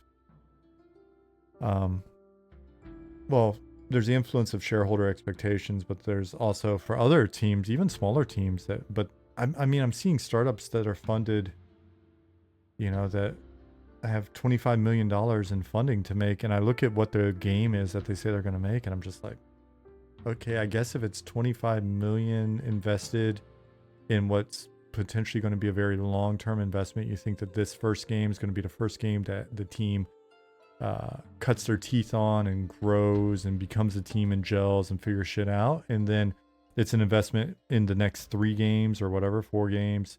It's about it's about building the company, not just this specific one game. Then okay, I guess I can see it, but I'd be very curious to understand sort of what the strategy is there, and do they really have that strategy?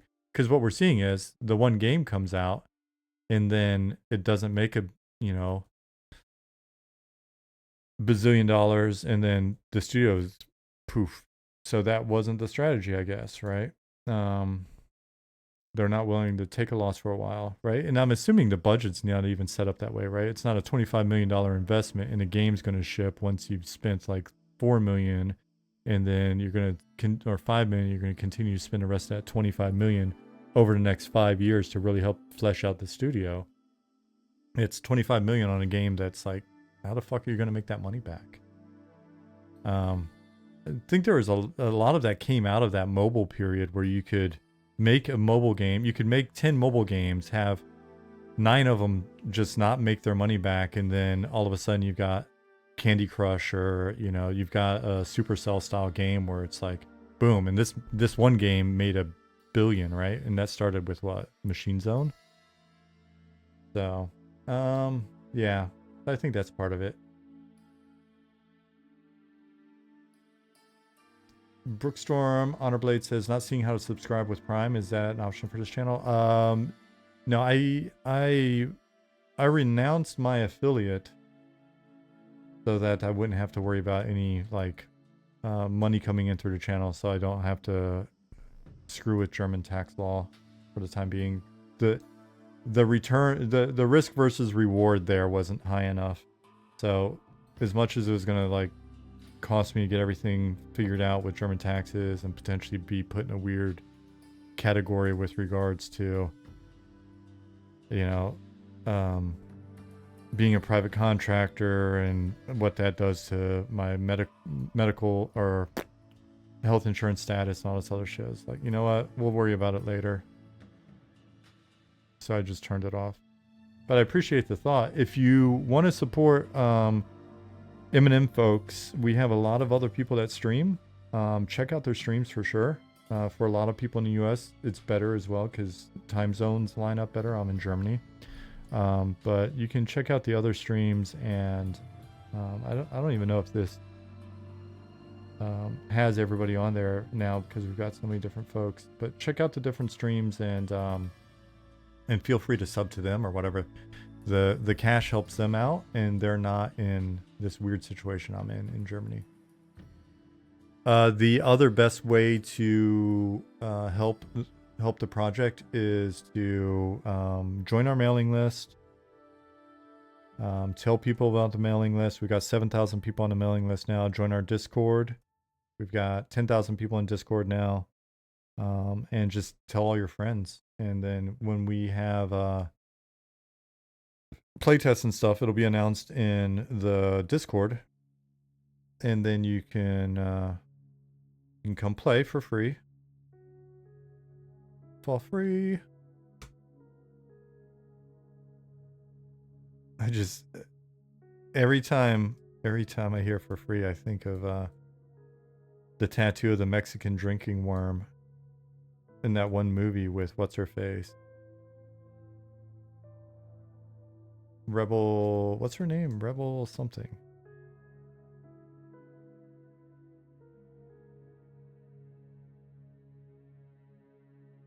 Thought it was Rebel. Like British or Australian or one of those.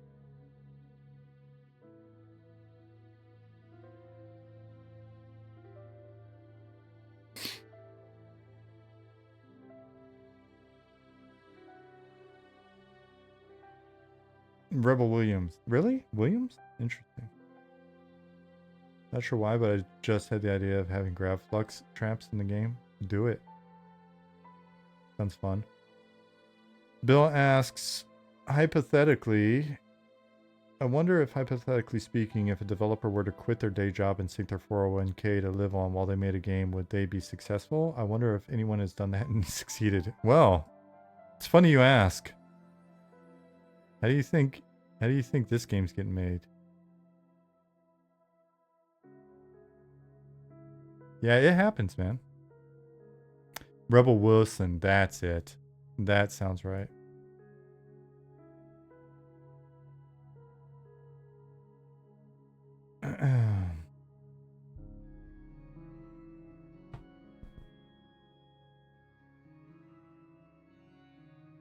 Finally caught a live one. Been watching the EQ interview VODs and just want to relay how cool it's been to go through all of those. Eminem is looking like it's cooking up to be something special.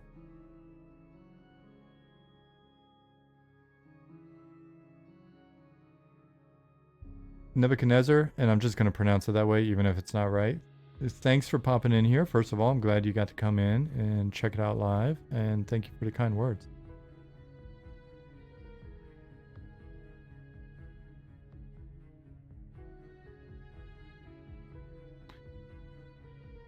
It's very nice of you.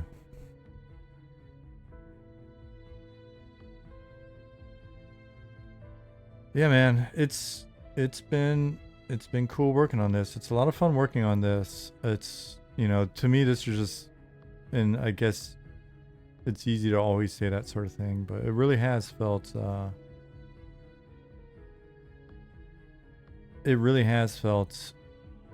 like a really how many times am I going to say really? It's felt like a very special project.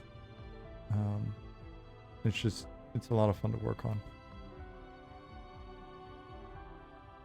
Can sometimes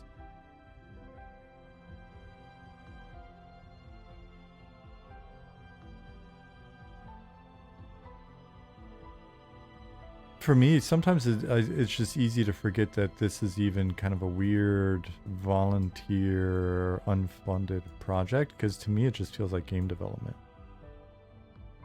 But it's been really cool just because we don't have a boss, so that's nice.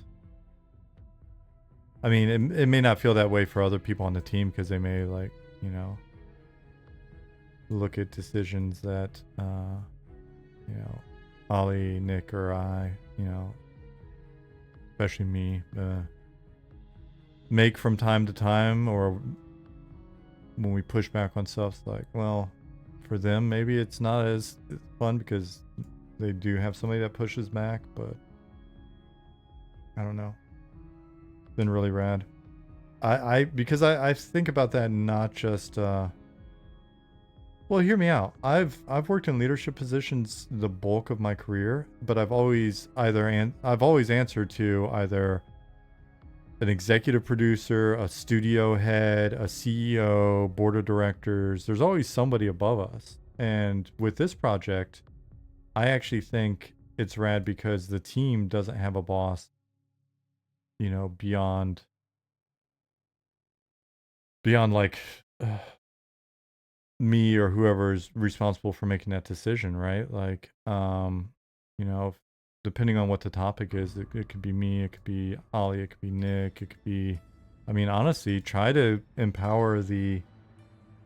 um, try to empower people as much as possible in the various primary roles to kind of make the decision and be responsible for those decisions as well. But there are going to be times naturally where it's just like, hey, I don't think that's right, or just it's not, for me, it's not what's in my head, and I can't get what's in my head to change, and so I don't feel comfortable compromising on it or not doing that specific thing, because don't want it to be chaos. Want it to like have sort of always be working towards a a picture that is coherent to at least, you know, if if it's coherent to somebody else and they can convey it and keep us on the same page, cool. But if not, then it just needs to be the thing that, like, the North Star that at a minimum I'm facing, so that we don't get fucking lost, I guess is the best way to say it. Even though that's very, you know, I look at it as like that's a huge point of kind of like privilege or whatever. It's like nice to be able to have that. So other people may be like, oh, that must be nice, but sometimes, a lot of times it is. Sometimes you're like, oh, this may be fucking wrong, but haven't heard anything that makes me think that we should go this other direction or whatever. So anyway, go home. Move this. Should be. Oh no, it was right before. No, it was right before. Cool. Anyway, it's nice having, when I say we don't have a boss, we don't. It's nice having the opportunity when somebody on a team says something that they want to do, knowing that we can just say yes and they can do it.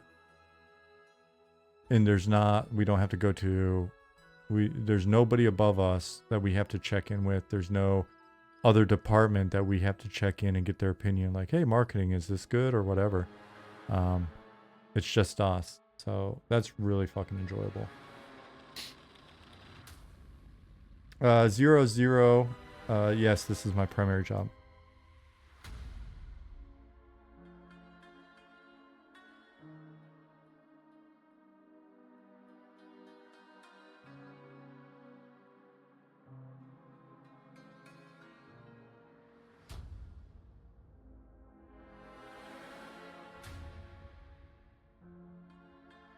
Nick Dima says, I've enjoyed my time on the project. I just wish I didn't have to juggle my time so much. There are times I want to do more, but then I got kids who tend to like to eat. Yeah, I hear you.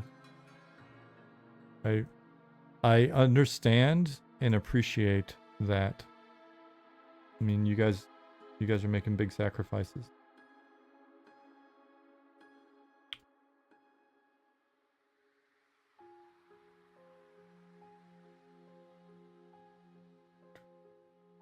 Make sure I'm not missing anything crazy in Slack. I don't think I am.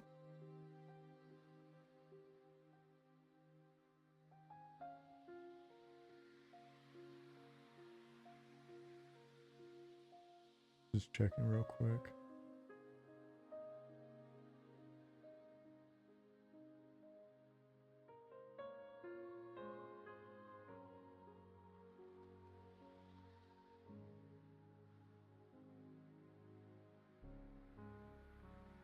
Hey man, if you need me to start up a node department to make you feel more at home, I feel unfortunately qualified at times.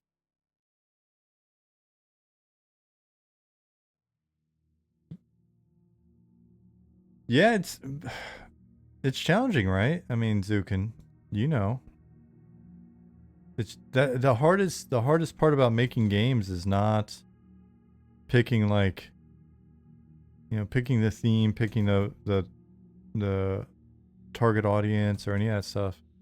The hardest part of making games, and one of the coolest parts of making games, is the fact that you have to collaborate with other creative individuals or other individuals that maybe aren't creative but provide, you know, that are technical. But even the technical people are creative. Let's be real. But either way, you've got to deal with other people, and so the no, like saying no, is not as easy as like saying no sometimes. It's actually one of those things you've really got to kind of be, you got to figure out, is this the right time to say no? Is this the right time to say yes?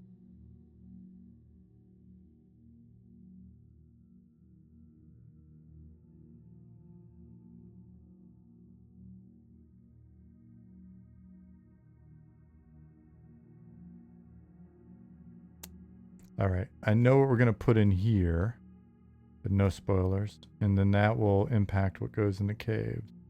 Cool.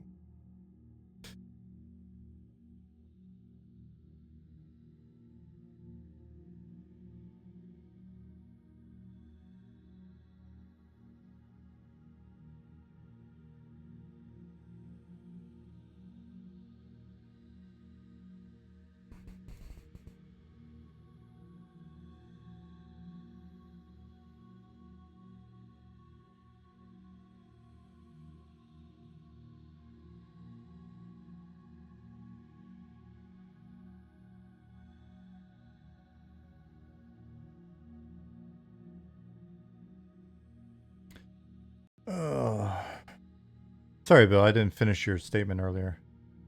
Bill said, "Still though, the skills I've learned here have been priceless. Appreciate it." It's been a big growing experience for all of us. Wrong place.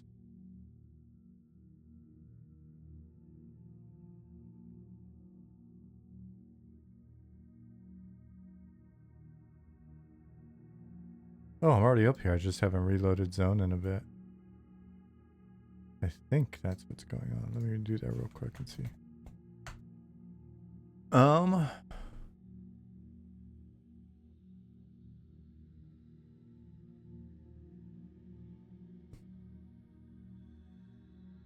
Zukin, if I missed your meaning, you should shoot me a DM.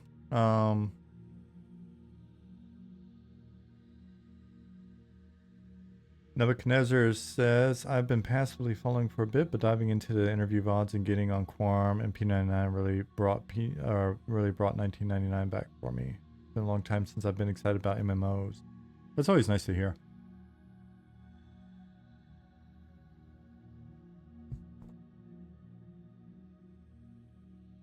It's cool when people find out about the project and go back and play like some P99 or Quarm or whatever. Fall in love with EQ again.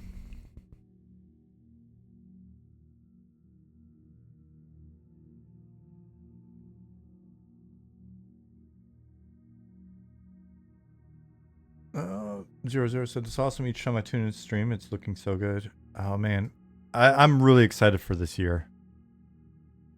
There's if we stay on our current pace, I think we're gonna deliver some real fun new stuff for you guys, and it'll be a good start. It'll be a good start.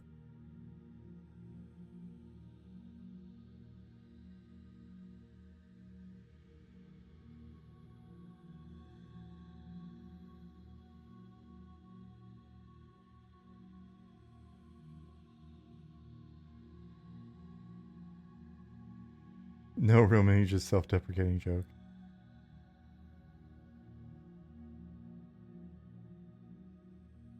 Yeah, but listen, if if that was the direction of it, I actually take it as I appreciate it, man. You've got a good head on your shoulders.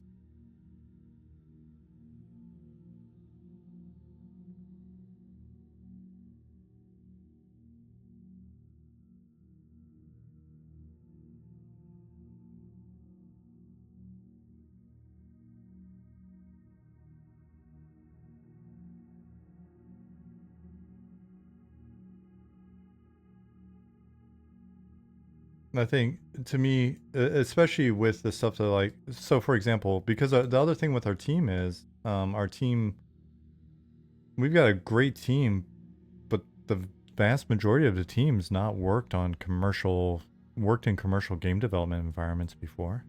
We've got some folks that have some industry experience, but a lot of the teams mainly worked in like emulators or modding and things like that. Or sometimes this is our first stab at like just making game shit. And I say, it's not, this isn't meant to be like some self-serving PR bullshit or whatever. I'm saying honestly, like I've been incredibly impressed with the degree to which the individual team members and the team as a whole, but like the different individuals on the team who are coming in so junior, right? Which is not meant to, it's not a knock on anybody, but it's literally, you're okay. If this is your first job in the industry, odds are you're going to come in junior. And we've got such a junior team, but the individuals punch so far above their weight and have come together and learned so quickly. And it's, like, all right, I personally, because I have come from a leadership position on, different teams in the industry, I judge our team based on what I would expect from a team, and then I make concessions personally based off of one, all right, realistically, what's, this person's experience level. They can make certain mistakes or they can have certain frustrations or whatever because they're junior. Or hey, certain decisions are kind of, you look at it and you get to know people that, all right, if somebody's junior in this role, you've seen these mistakes before or whatever. And listen, I'm not trying to say I'm a fucking expert at this or whatever. I've just been around for a while. And I have some retention of this information, unlike, which quests I worked on years ago. But there's accounting for the fact that people are more junior. There's also accounting for the fact that people are part-time. People, like Bill was just saying, they're juggling full-time work. They're juggling kids. They're juggling newborns. They're juggling,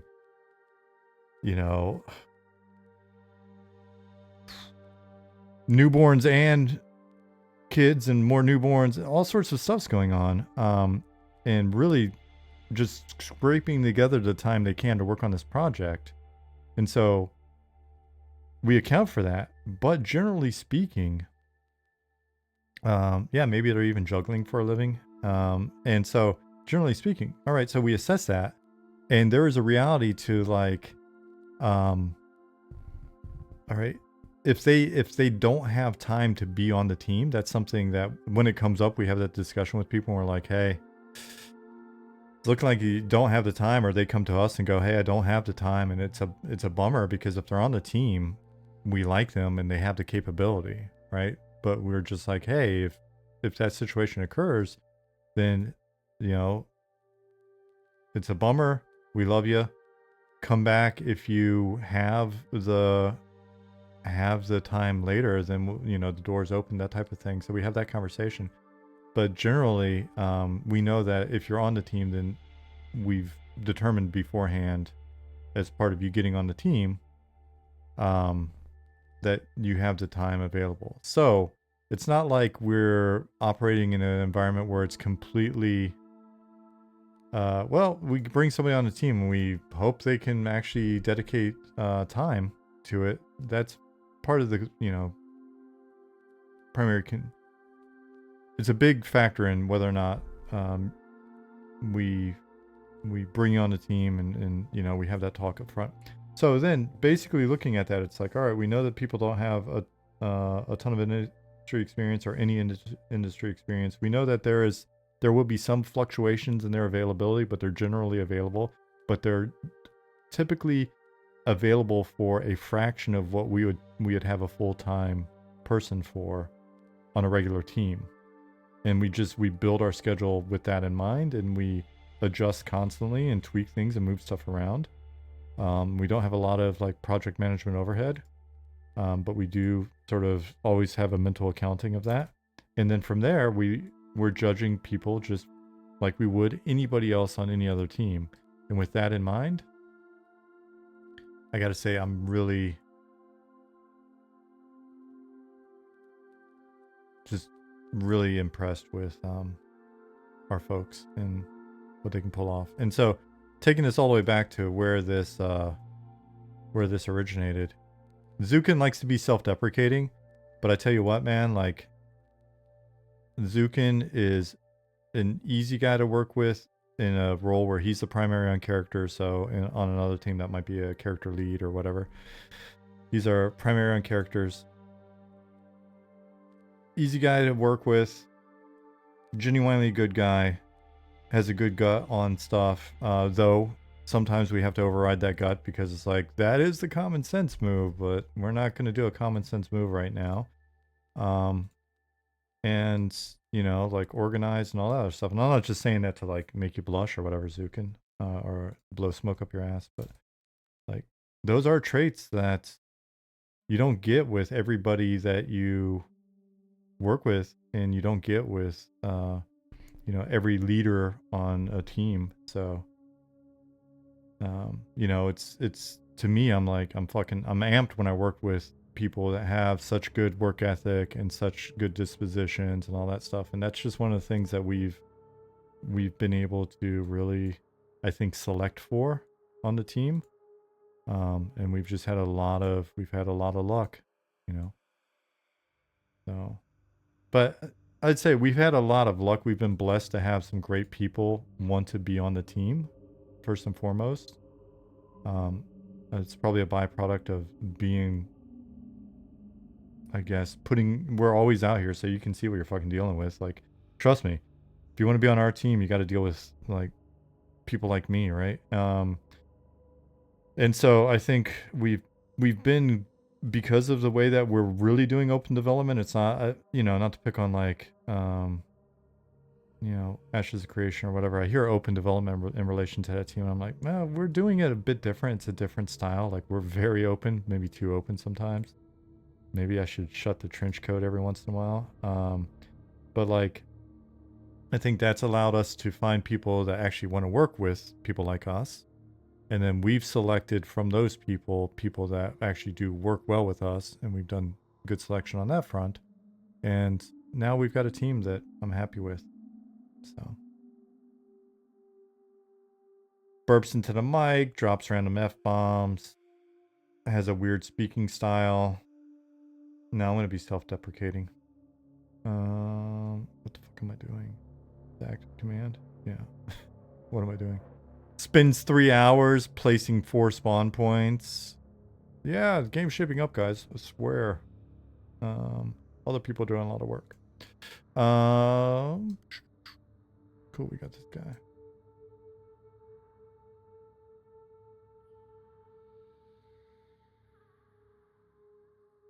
But the other reality, and I'll throw this out there, one of the reasons why, and again, we're not moving like lightning speed. Don't get me wrong, right? Like, we have been working on this game for years, and we've got some folks. If we were a full-time team, I would expect that we have more things done, and there are certain areas where we can just be faster or do things, you know, more effectively or whatever. But that's every team. So I'm catching up with Slack. Thank you for all the compliments on the team. Hopefully the team all appreciate that. See and appreciate it. Yeah, that's a good example. Kumadar just got on the team, said calling me out like that. If I'm not mistaken, no industry experience. great quality work already. Been on the team for like 15 minutes. Already impressed. Now, can you sustain? Do you have the ability to sustain it, Kumadar?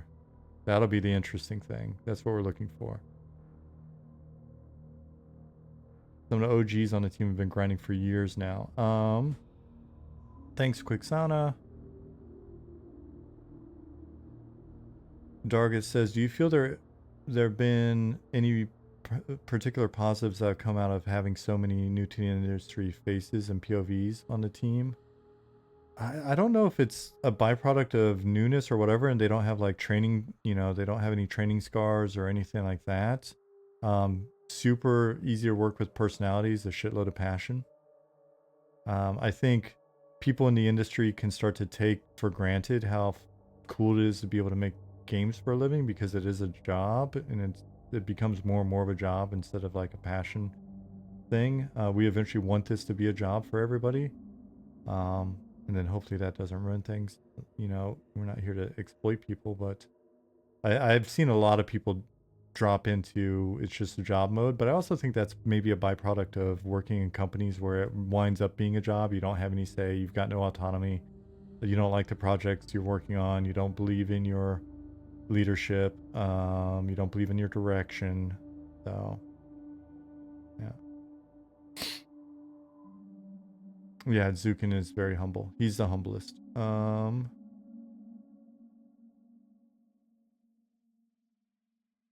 Yeah, Quados. I can't imagine doing it any other way. I mean, one of the things that's kind of interesting with us is we're going to do a lot of stuff, especially as the game's, in early access and essentially live. We'll get a lot more criticism, and people will be like, they'll have opinions. But one of the things that, one of the things that we can count on right now is if somebody has an opinion, we can address it, even if it's just to say, yeah, well, we don't think you're like, we'll likely not say we don't think your opinion's valid. We'll say you have a valid opinion, we're not changing, or that's not applicable to us, or I mean, we're not hiding anything from you. So it's I've used the phrase our transparency is our armor, because at the end of the day, we're showing you what we're doing. We're not trying to bullshit you. So if what we're doing is something you don't like, fair enough. But we're not bullshitting you. If you ask a question about, will my class do X, and it won't, and Nick says no, it won't do that. Well, we haven't strung you along. Or if you ask, will we be removing this feature you don't like or whatever, and we say nope. I mean, it's there. We're not trying to fool you.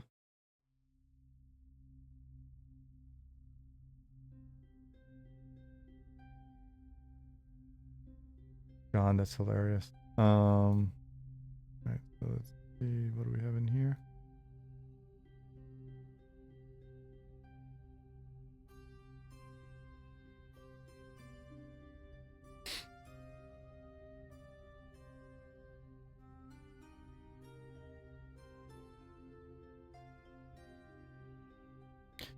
And ultimately, I mean, I can talk about how much I love the team and all that forever. But the other reality that we've always got to keep in mind as a team is, and it's one of those things that I think can also potentially be a trap in open development, is at the end of the day, whether development is open, oh shit, I just saw Chip says we're gonna need you to pick up your SPM, spawn placement metric numbers there, Sean. That'd be great. I will come in and work this weekend. I'm like the tortoise. I'm slow, but I will keep going. I've always been slow, but I will just put in more hours, I guess. Though that's not true anymore. Now I'm just slow. I can't stay up the way I used to stay up, man. I used to stay up till 2 a.m. My slow ass.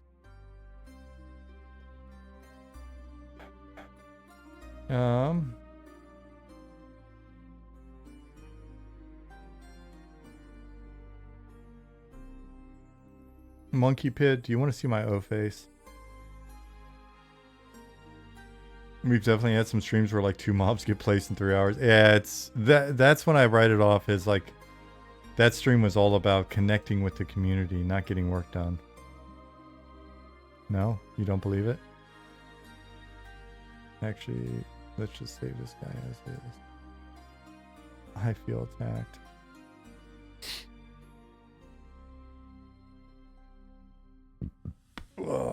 Speaking of the industry, Nebuchadnezzar says, I know you probably get the how can I make it into games question a lot, but I have a slight spin on that if that's okay. I'm a software engineer, Python, Django, C#, .NET, currently working on an email service provider. I really want to pivot my career towards games, but at 38 feels like a scary proposition.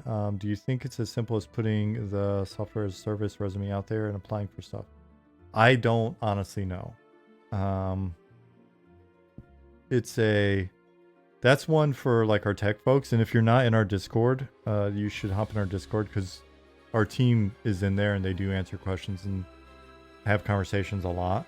Sometimes I'm like, you need to stop having conversations and focus on making video game, but then I realize that it's a wonderful outlet for folks and it's a great way to connect with the community, and I should stop being a corporate overlord. The people in there can tell you from the tech point of view. What I can say is I can give you some shit that may or may not be true. It's worked for a couple people over the years. And what I would say is depends on how bad you want to get in it. If you are somebody that kind of thinks he wants to be in the games industry because games are fun, first of all, the industry is not gaming. The industry is an industry. So there's a lot of not fun that comes with being in the industry. There's a lot of volatility in the industry, as we were talking about earlier. There's a lot of working for, it's like any other industry in terms of they're going to be poor leaders. It's the games industry, so sometimes we kind of excuse it being a little crazier or more Wild West or immature. Just because it's games. Oops. We'll just park him over here for now. But I would say that you probably have that everywhere. But that said, I talked to some folks in other industries and it seems a bit more stable, just kind of slow or boring or whatever. So if you're at a point where financially you're pretty secure and you're not worried about making less cash, which happens a fair amount from what I've seen, depending on where you're working, I know there's all sorts of jobs that are sort of civilian, non-industry jobs that some pay good and others pay kind of shitty. Say that a lot of times the games industry will underpay in different areas. The thing that you've got to look at is like just how bad do you want to get in games, and do you know where you want to go in games, right? Like if your idea is to get in through providing like support in an area that's similar to what you're doing now, right? Like so if you're working on something that would be considered maybe more platform or operations or whatever in the games industry, if you're to be able to transfer over laterally, right? Like, what do you do specifically? Like, what is your kind of like, what sort of team do you work on, or what do you do as specific as you can or want to be? And then I'll try to actually shape this to be a better example. Chip said I've always been more of a night owl. I was until... Oh, and then before that, he said, really, I do my M&M work in the morning on weekdays anyways. Yeah, I've got to be... I used to be a night owl, and now I'm too old. Plus, my wife gets up at 5:30 every morning, no matter what, and I'm getting up at 5:30, so I can stay up late, but I'm just going to suffer the consequences later.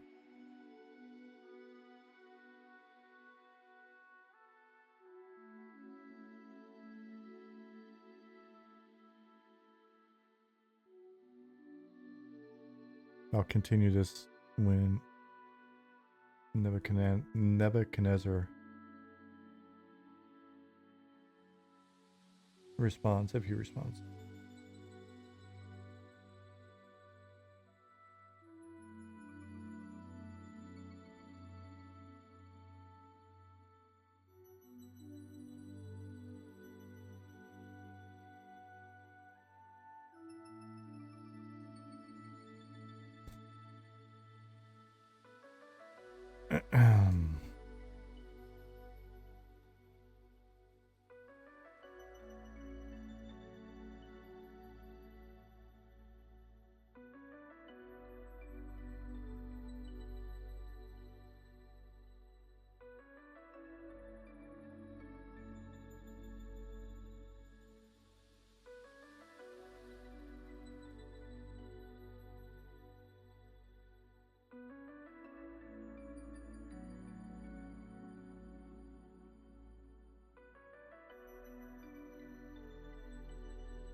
There he is.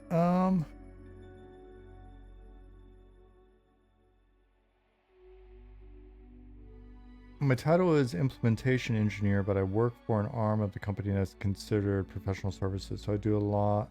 So a lot of what I do is hacky back-end work to meet customer needs that our platform doesn't directly support, building internal tools that interface with our API or just basic data analytics reporting. It's a non-traditional position that isn't on a proper sprint team. Okay. So the question becomes like, if whether or not you are looking to basically continue to do that type of work if you're to get into the industry.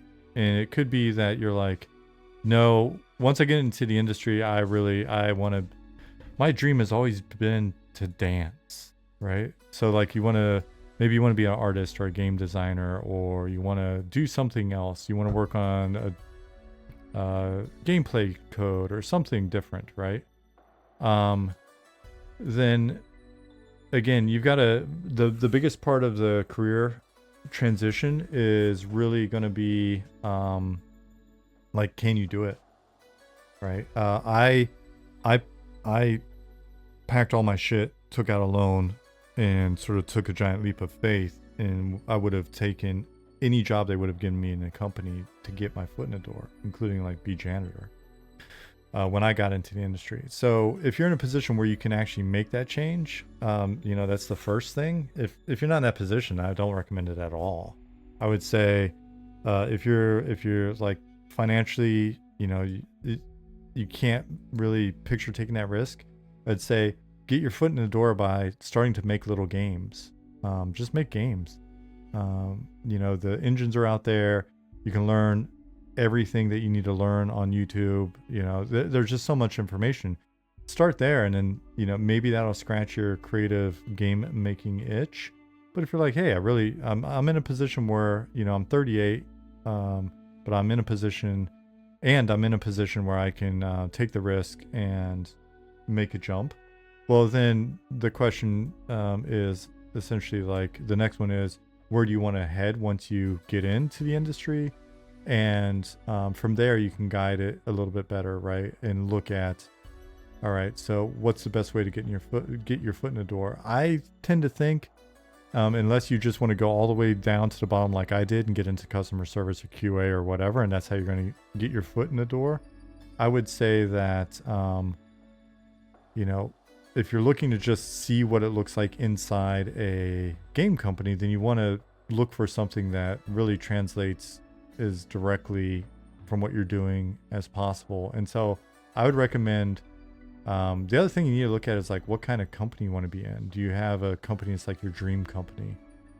But if you're looking at how to get in, I would look at, all right, is there a mid-sized company that's growing? Small to mid-sized companies that are growing.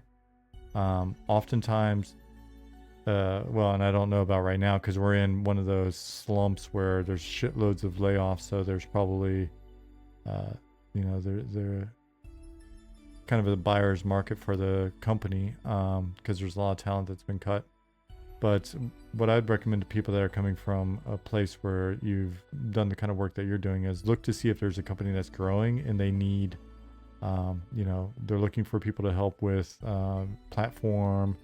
You know, look at a company that's essentially look at a company that you think are utilizing services similar to what you can provide, and try to find one that's either big enough and highly specialized enough that they are aware of what benefit you can bring them. They've already got like a department that's similar to what you're doing. Maybe even have an open role posted for something along those lines. Or I tend to recommend for something that's a bit more like, is that really going to be needed? Tend to smaller companies, everybody's wearing 10 hats and they probably can't afford you, or like somebody's gonna, like Ollie's doing what you're doing as one of the 10 things he's got to do that day, right? For us on the tech side. So I would look at a company that's kind of mid-size that's growing, right? And see if you can find one of those that's potentially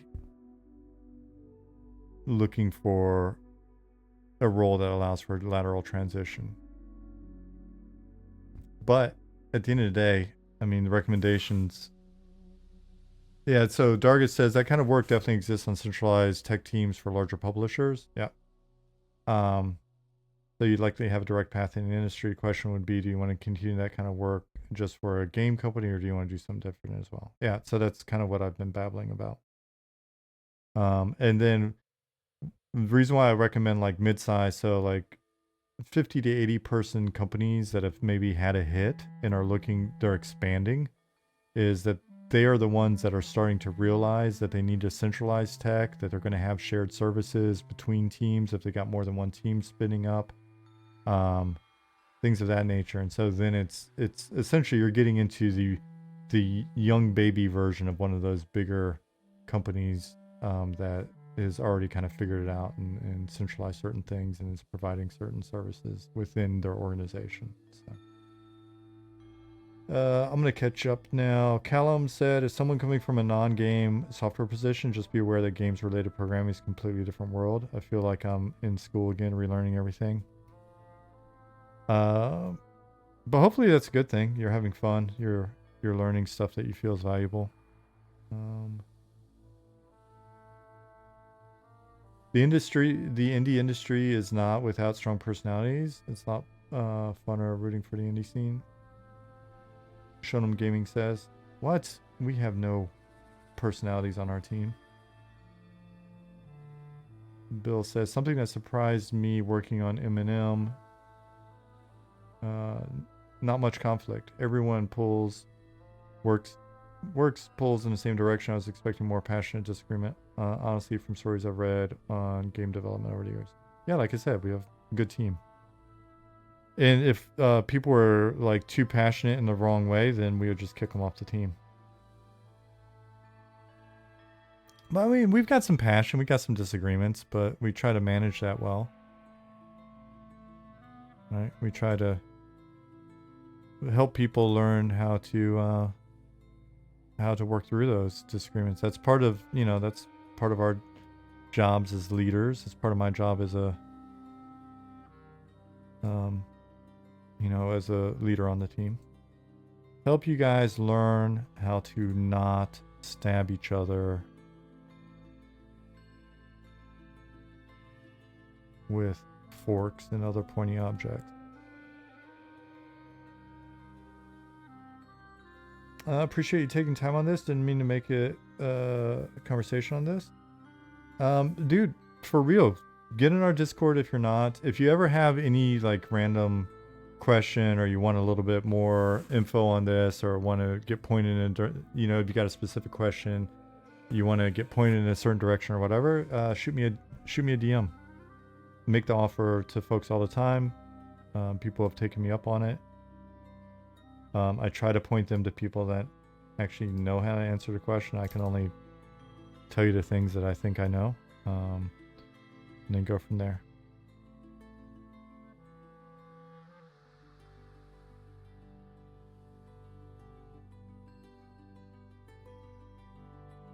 Our blunt Weapon's still okay. No, John.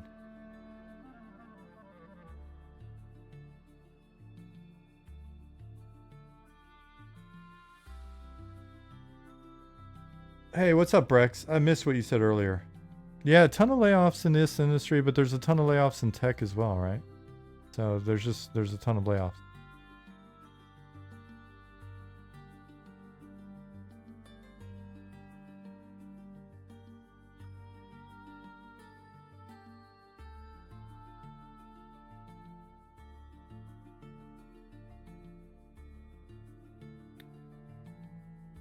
But yeah, I mean, passion and disagreement, those things are natural and they're good. They can be healthy in on creative teams.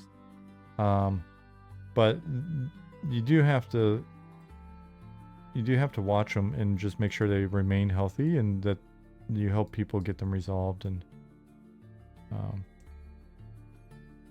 because it's rare that somebody's just a shitty personality. Like, it's rare that the problem is they're just an asshole. It's more typical that they're passionate and they believe they're right, and the other person's passionate and believe they're right. And then it really that becomes a leader's job on a creative team to basically resolve that. And sometimes the best way to resolve it is go, you're both wrong. But ideally, you can get folks you can find a nice, happy common ground, and sometimes it's not even just about finding the resolution to that specific conflict, like that decision point. So should it be blue? Should it be red? Sometimes it's blue, red, whatever. It's not that big a deal. It could be either one. So then the important thing is like finding the best way to get the folks to compromise with each other and maybe build up a little trust in each other and build a little political capital or whatever it is, right? There's a great book. I think it's great. It's old now. It's called Creativity Inc. It's by Ed Catmull, one of the creators of Pixar.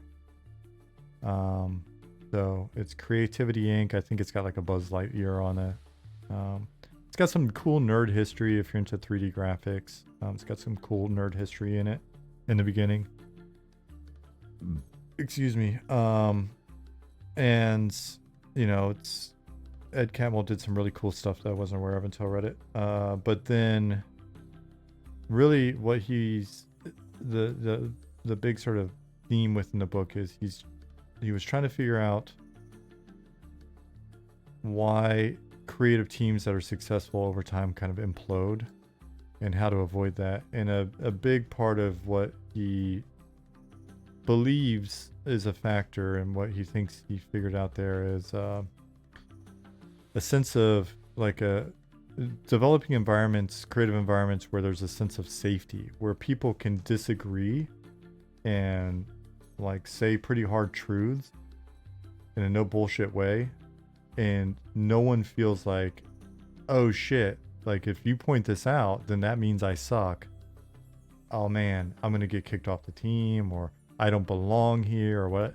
So there's like a psychological safety that you need to build up so that you can have those tougher discussions and not have people thinking that, because that discussion's transpired that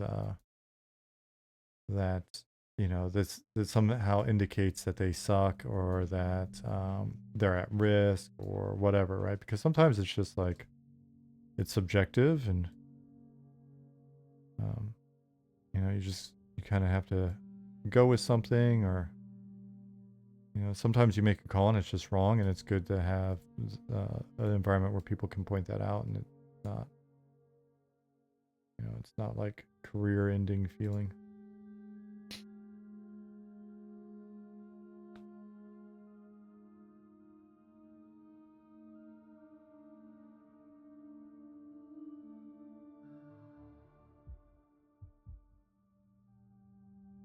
Team disagreement should be resolved with a blind bid DKP system.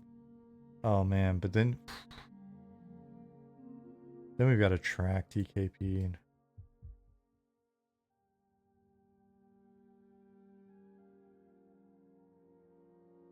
Goblin said, without working with the team is both challenging and uplifting. I've always worked with pretty much myself, so this team has been a great learning curve for team stuff for me. Yeah, and it makes sense. I mean,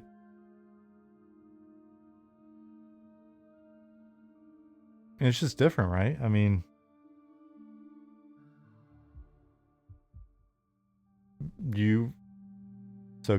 Goblin's a great example of somebody that's a very passionate person. And you know what? That's one of those things where it's a huge win for the team. But then it's also got to be a challenge for Goblin because he's passionate. He's got a great sense about things and has a strong belief in the decisions he makes and things like that. And then we look at that and go, hey, we need you to compromise. We need to compromise this. And I mean, that's going to be every team. And then just sort of watching that take place and watching everybody grow as individuals on the team has been fantastic. But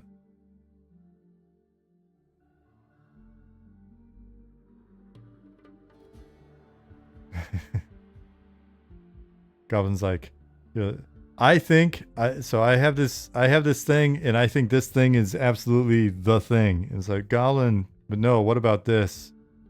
Yep. No, I hear what you're saying. I can see that. But what if no?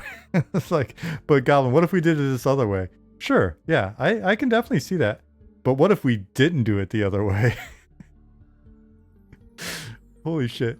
Like some of those conversations will forever be embedded in my brain as like some of my favorite conversations in my career to date. Because it'll be like, yep, yes, and also no. Oh man. It doesn't help that Goblin is a goblin as well.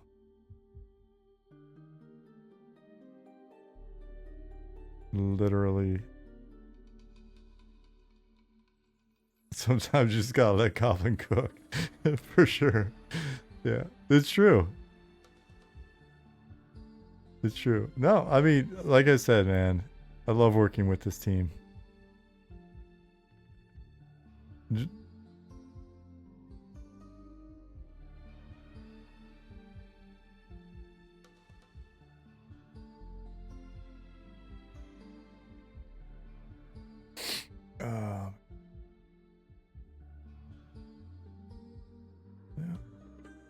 We have to. I gotta get with Simon.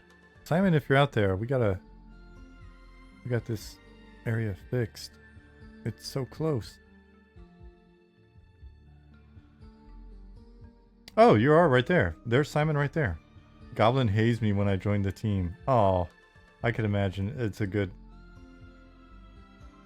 hazing though.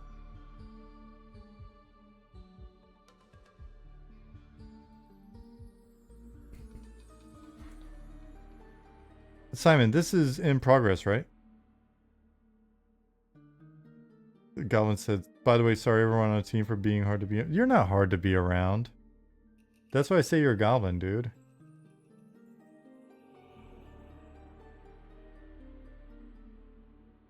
Mischief isn't the correct term, but there is like this goblin-like energy at times where it's not hard to be around. This may be a horrible. No, I won't use the example. I don't want you to be like that. A passionate persistence. There you go. It's like having this playful kitten that's like trying to swat the thing off the desk, and you're like, move him over here, and it comes back over, and he's swatting the thing off the desk, and you move him back over here. But what if I did knock it off the desk? Don't knock it off the desk. Okay, that's fair. I think that is a good idea as well. Like maybe we don't knock it off the desk. But what if I just kept pushing the glass until it fell off the desk?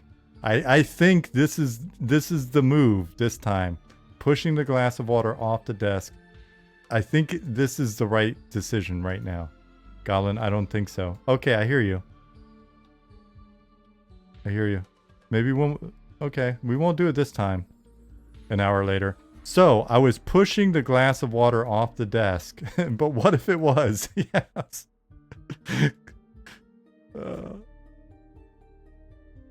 It happens sometimes. Like sometimes when it happens too, I just like I see it happening, and like I'll just open Slack and it's just like I see it happening. I will open Slack, I'll look at Jasmine, I'll just start laughing. And then I'll shut Slack for a little bit. I'll be like, I'm gonna come back and see how this one works out.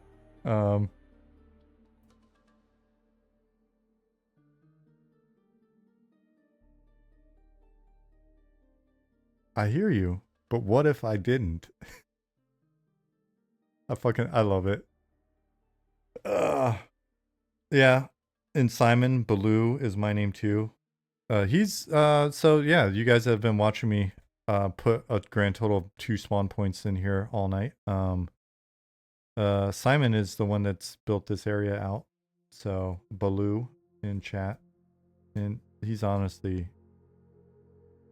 Dude, we gotta have Simon on the stream talking sometimes. He is the most chill talking dude you've ever heard.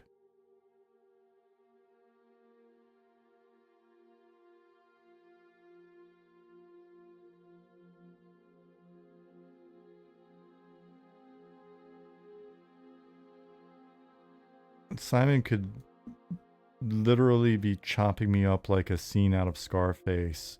And as long as he continues to talk the way he talks, I would just assume he is the nicest guy ever. Hey, what's up, Big Sean? Gonna have to kill you right now, buddy.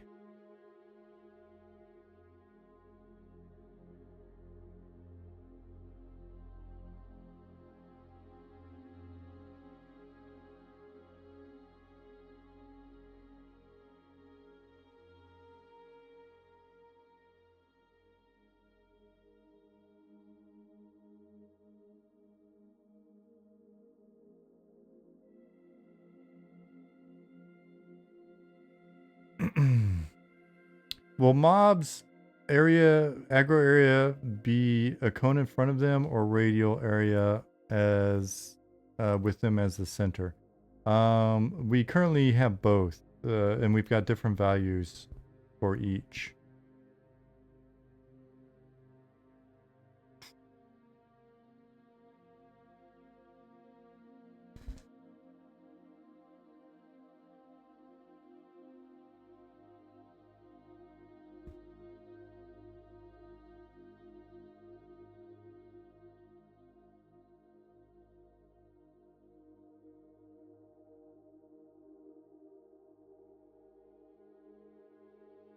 Bro said, I can read patch notes in a very soothing... This is true, and you have, and we appreciate it.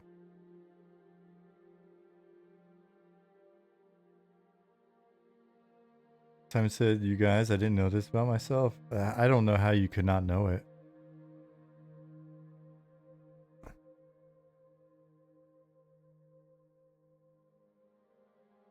There was a question much earlier. As I look at this area and I'm like, there's parts of this area I didn't want to show you guys. That's why, but I'm running out of places to populate that you haven't seen. Which is a good sign. It means we're getting a lot wrapped up in here.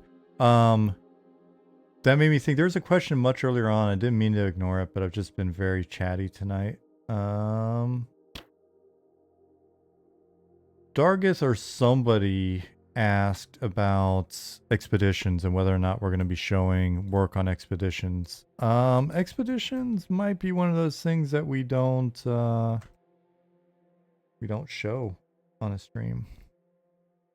So that, you know, believe it or not, we do avoid showing stuff on stream. There is stuff that you haven't seen just because we do want you to have some sense of awe and wonder.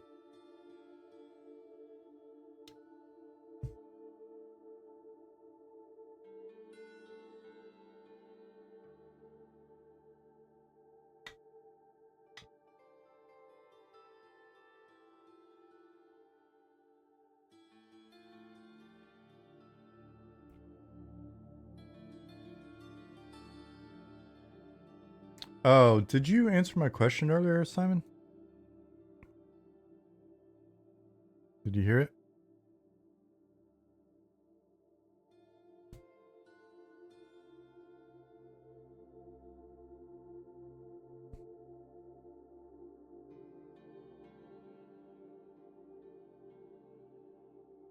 Yeah, just like it seems like this is kind of one of the last little bits to clean up. This area around the edges here.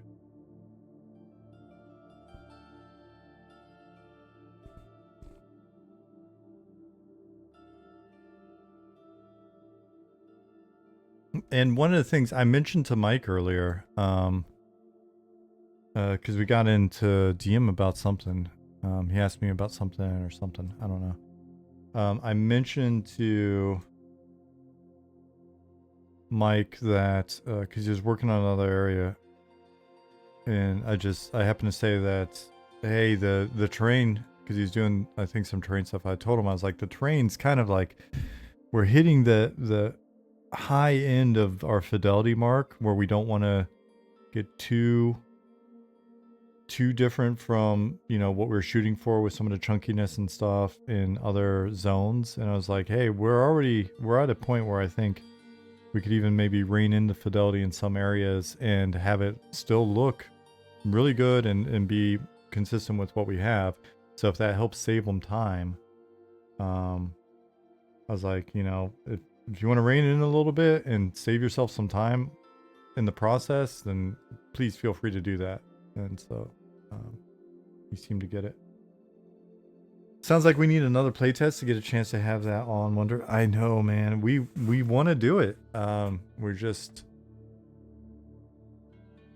we got to get some stuff done. We want you back in the game,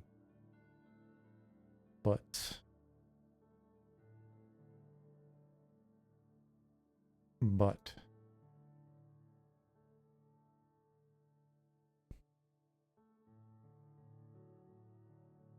I just said butt, and then I was totally distracted because I just pictured you making a song about butts. that's literally what just. That's why I get awkward on stream sometimes because I just have weird shit pop into my head. In that case.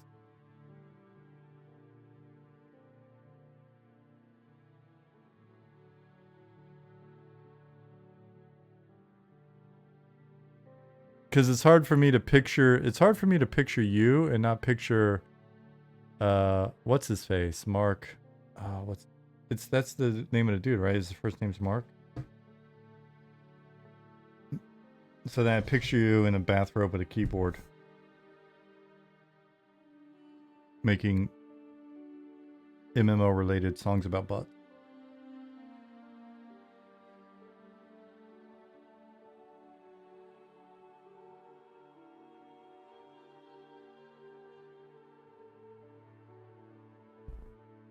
That is him, Callum. Mark Riboulet? Is that what that would be? Riboulet? Rebillet?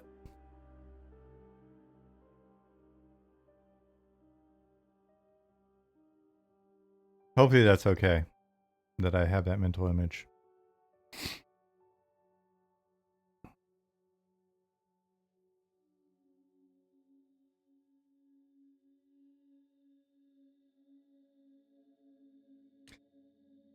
See you, Sparrow. Thanks for hanging out. I hope you have a wonderful day.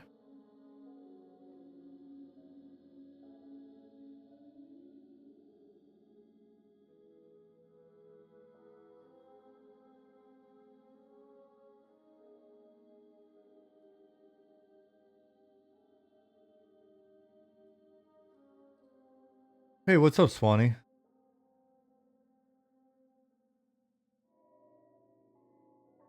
Boy, do we have all sorts of questions for you when your schedule allows for it.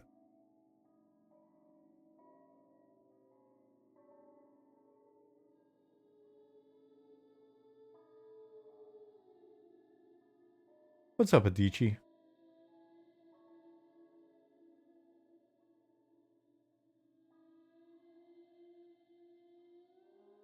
Oh, and Simon, thanks for answering your question. All of that makes sense.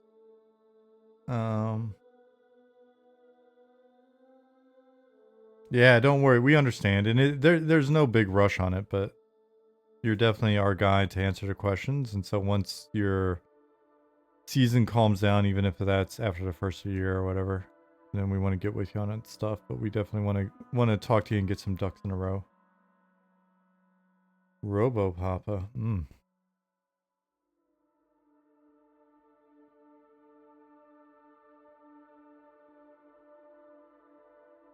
I've been awesome, Adichie.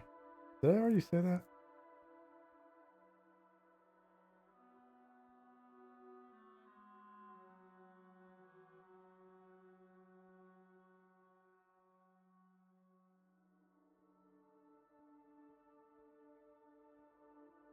Zukin. It's interesting. I'm having to rethink all of my Biggie lyrics fixation. I'm looking for hidden meaning in all the Biggie lyrics. It's a weird time for me right now.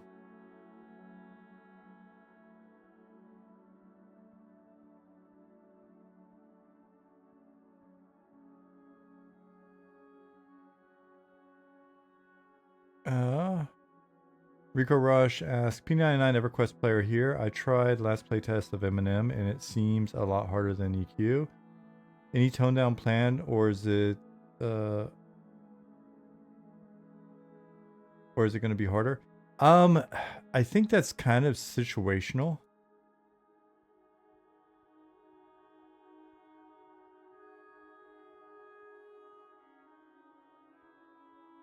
I think it's situational. So what I mean by that is, the reason why it was really hard for you might be because of a number of factors that may or may not have been intentional. And so it's hard to say. Hard to say. I mean, it's going to be a difficult game in the sense that, I mean, there are definitely fail conditions. But, you know, we've heard some people comment and then get in Discord and kind of express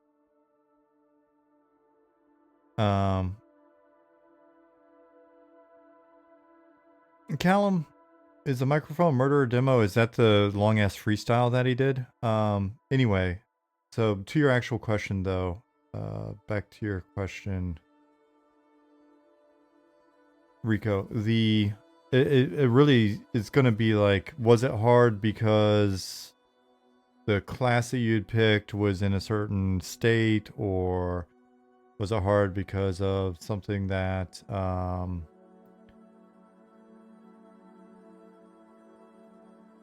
anyway, really getting to the bottom of like what are the variables involved in the situation that made it seem very hard for you? Was it because shit was laggy? Was it because you know, NPC behavior wasn't doing what it should have? I don't know, right? So, all right, Swanee. You know what I mean? It's not a good answer for you, but what I'm trying to say is we're not looking to like just utterly kick the shit out of everybody when they come into the game to the point where they all quit. So if you had a particularly testy, unfun experience, then it's possible that something was not right and that something is going to change. Possible. It's also possible that you had what we would feel is an ideal experience, unfortunately, and you're like, this is not the game for me. But if you're a P99 player, then I couldn't imagine that being the case. Make sense? Best Biggie song. Well, I will never ever not be able to have the lyric in my head as a kid growing up in Alabama.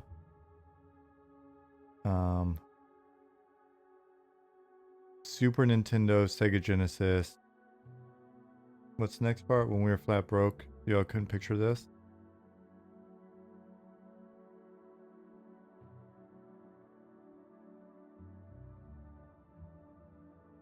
Oddly enough, as much as I loved Biggie and Tupac is a young skateboard kid in Dothan, Alabama, growing up. I'm really starting to wonder if they were all just psyops.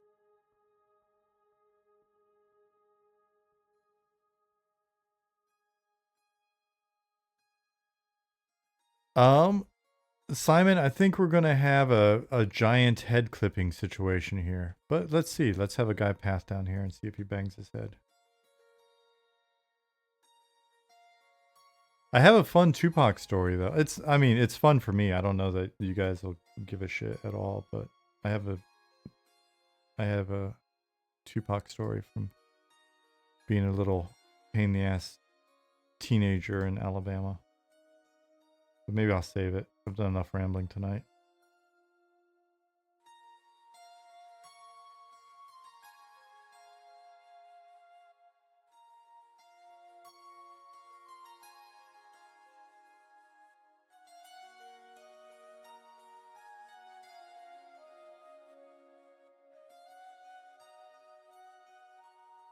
That area needs some manscaping. Originally, I was thinking that the Giants would avoid it because of the Crocs to the poles. I don't know that we can fit big enough Crocs in there that the Giants would care, but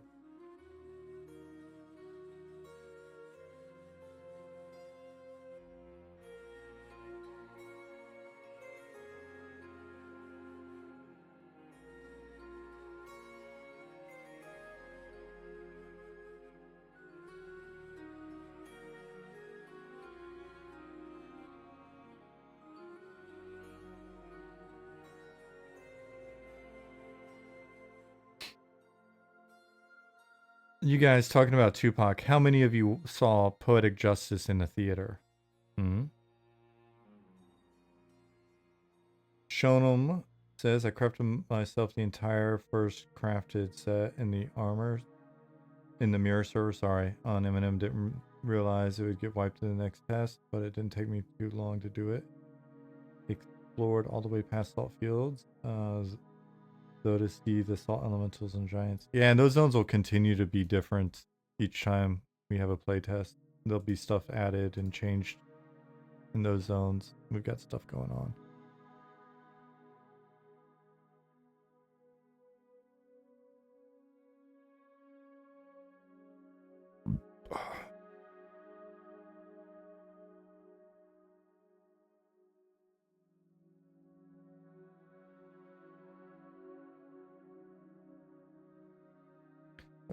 Let me...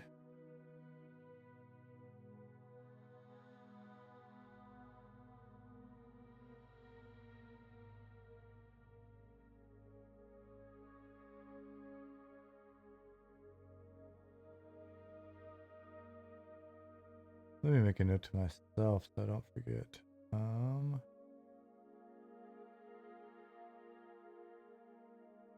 And Giant.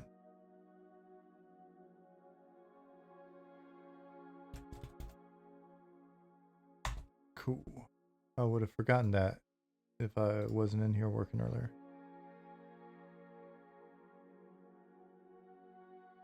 Cool, Simon. I'm going to have a guy pathing through here so that it's easier to kind of like be aware of it or get a read on what's going on there. A lot of these initial pathers were put in just to give us a feel for like if stuff's working, but you've done a really good job of accounting for things. Like there's a tunnel, one of the tunnels with the floor kind of broken out in there. Earlier tonight, I was like, wonder if he accounted for the height of the giant coming through here. And sure enough, he did. Looks good. So, it's been nice. Stuff has been working. Hey, Unchained.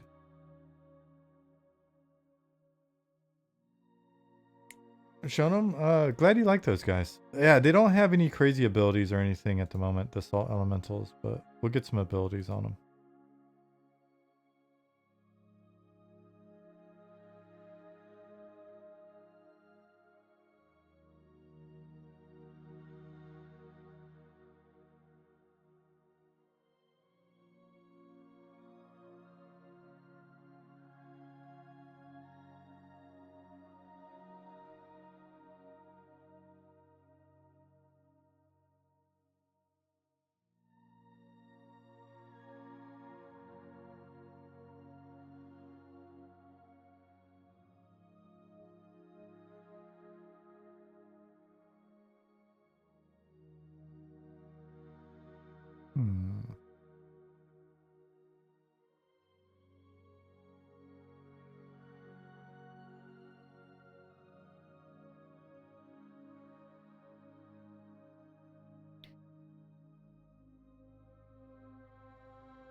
I'm trying to make sure he doesn't smash through stuff as much as possible.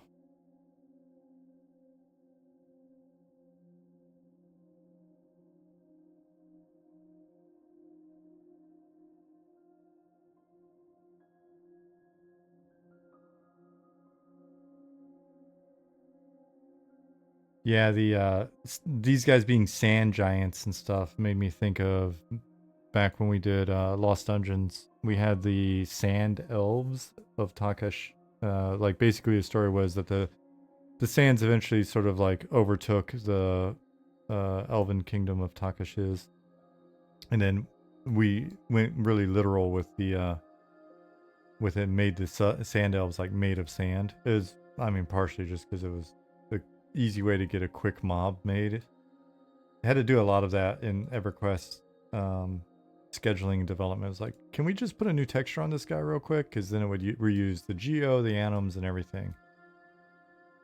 Ooh, actually, this guy won't go here, will he? Oh, interesting. So if he can't go there, then I may not even bother coming over here with him. Failed to scout out the area, he doesn't loop around. So what I'll do is I'll just reuse these spawn points. He'll come here. What is that? That's 5. So he'll stop here maybe. No, he'll go here. And kind of stop and face this guy. And then he'll go back. See you, Nicodemus. Have a great day. But yeah, so we did a lot of just retexturing models to be able to get more NPCs and get shit done. It's funny, I'm this little blip down here. That's me. Hello. So small. This place is big. Later, Goblin. Yeah, it's 10 now. I'll probably only go for another. Actually, you know what? I'll go for. It's been a 3-hour stream, but I'll probably go for another 20-30 minutes at least. I want to wrap this up or change. But yeah, I'm so small. See ya, Goblin.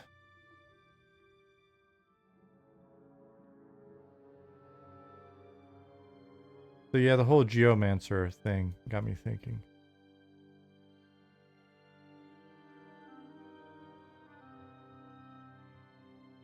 Be cool to do something like that with a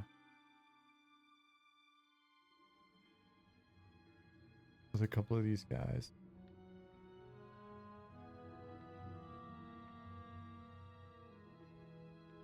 Build that into their lore.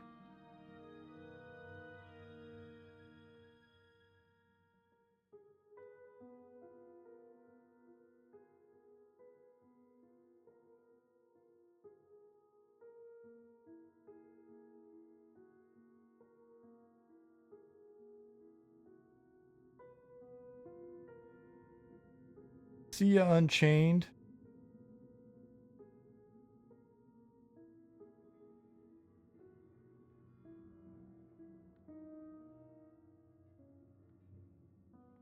So 9, 10's good. Alright, let's add some more. Get this guy to go home. 11. And we're good. And reset. Back to 0. Nice.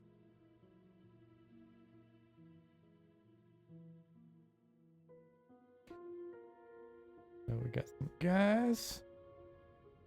And this guy here. We'll drop off here.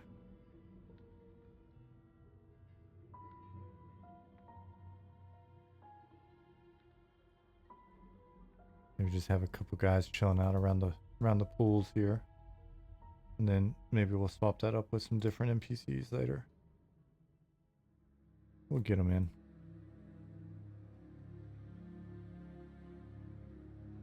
this position. They'll be stationary though, I think, for the most part. That's a little bit easier. A little bit faster. Guy there.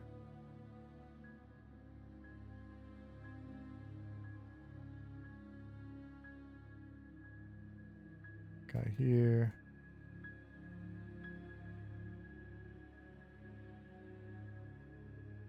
We'll look at spawn density in this POI, and they'll probably, like I said, there'll probably be some slightly different mobs in here over time. They'll build out this theme a little bit.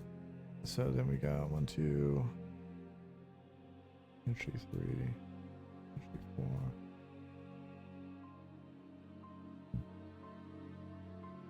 Plus a guy in here, 5.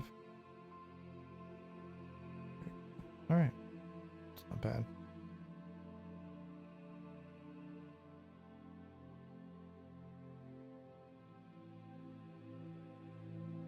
Get some more of them big wolves in here.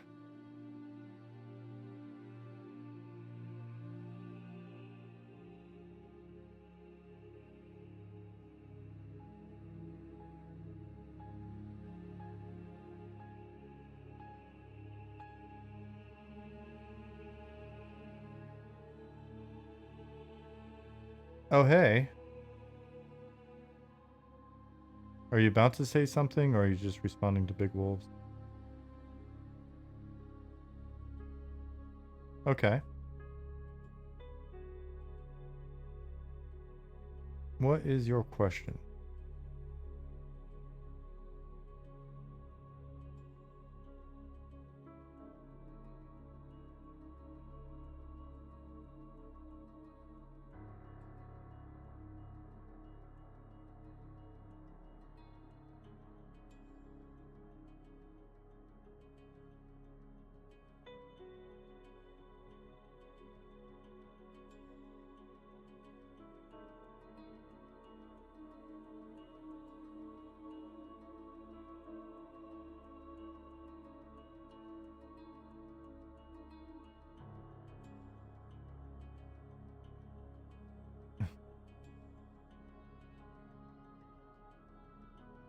I am waiting, John. I am awaiting his question.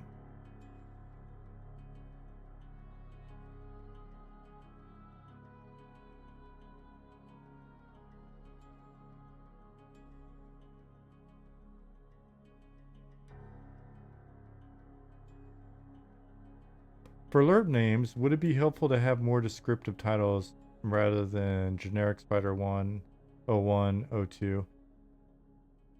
I mean, I think most times it doesn't hurt, but then sometimes if they're too descriptive, then you've got to like understand what the description is. If the description is kind of like fairly common sense accurate, then it's helpful. If the description winds up being like the EverQuest 2 hair naming convention, where it's like the ambassador. Oh wait, is that the Bouffant one or?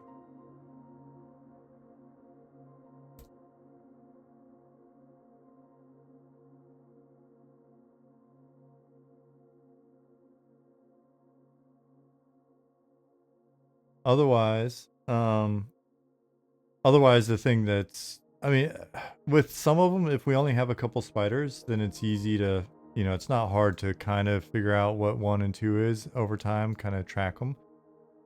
So it's not too bad. Oh, okay. So like, go from spider 1 to spider banana.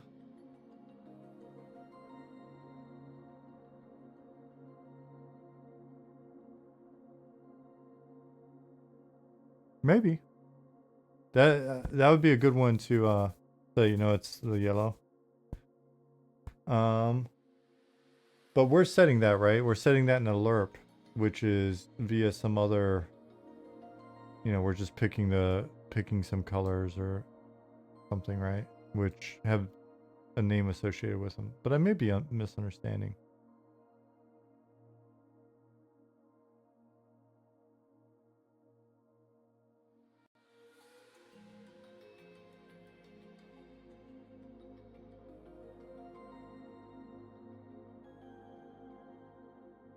This may be one that I need to see, so either like a screen cap or a huddle might help.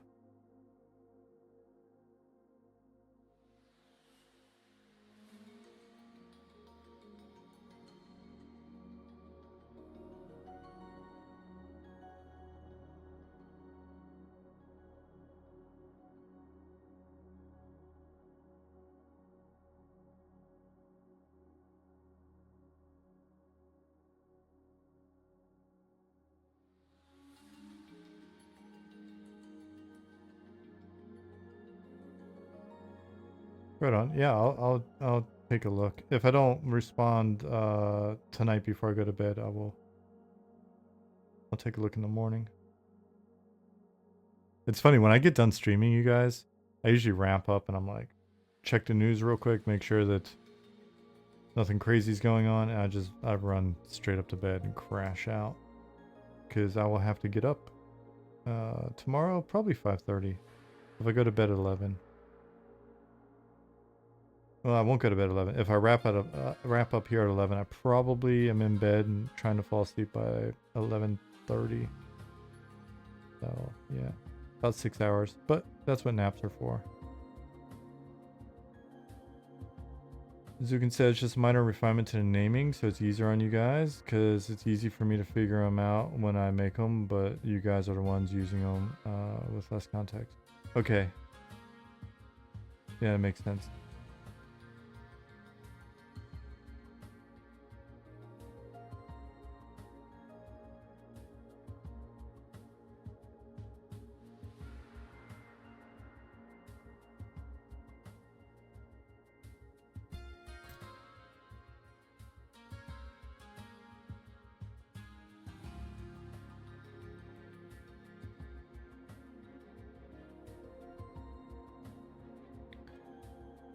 Got these guys. Yeah. Now it'll be a fun time to reload the zone and see what happens. See what it looks like.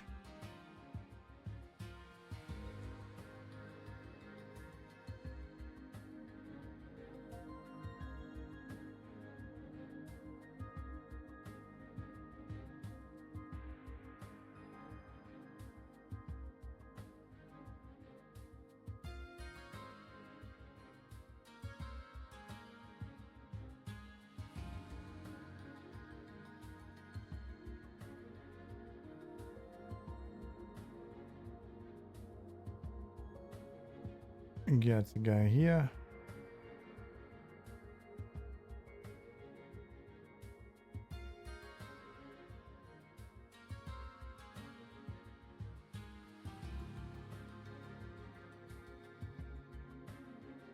Should have a dude pathing down here in a minute.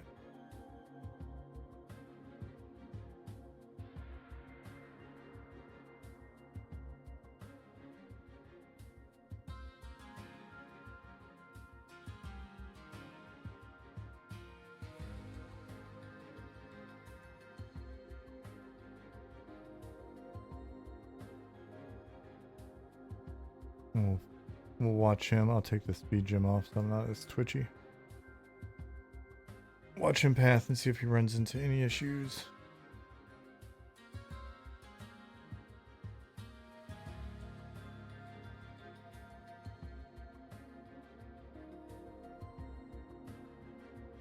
There's a little animation stutters and stuff like that, but that's separate from this. So we'll see what happens.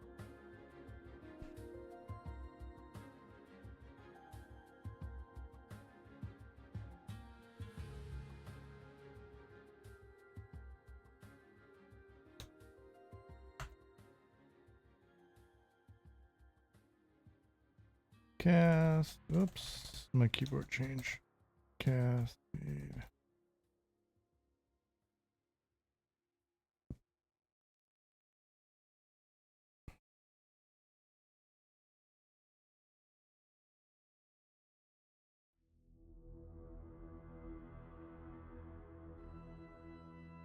Oh man, secret gnome ledge. Secret gnome exploit path.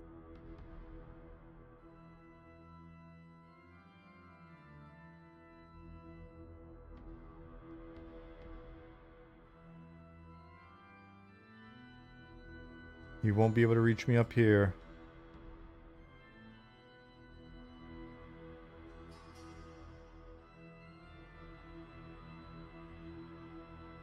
Added to my gnome exploit list I'm creating.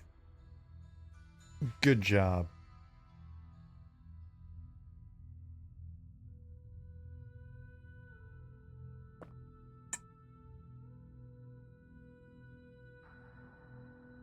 Need some pusher traps that fling you into the pool. Ooh, that is a nice one. You gotta send me that in DM though. We set up the exploit here, get everybody excited for it, and then we booby trap them. Booby trap. Thick shoes. Oh shit. Oh shit. We gotta get back up there.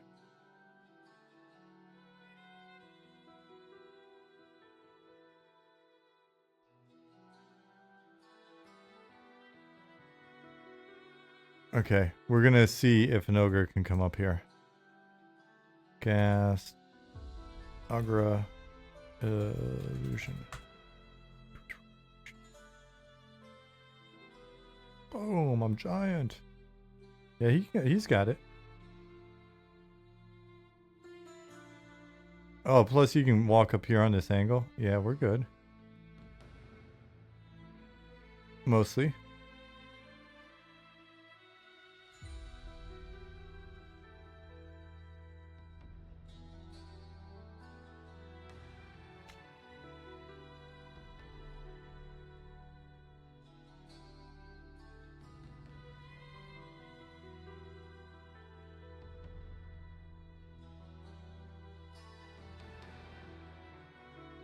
I've been meaning to fix that walking with steep slopes.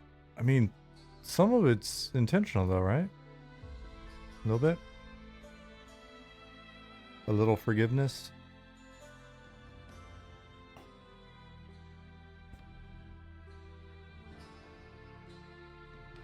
Oh man, I'm sleepy.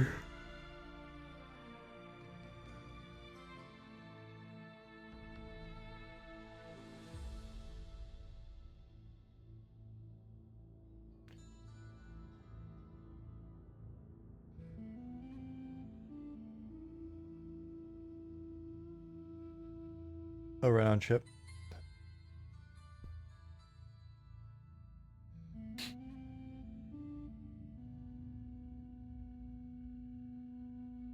I drink so much caffeine, but honestly, as soon as I get up to bed, I'm gonna crash out every time.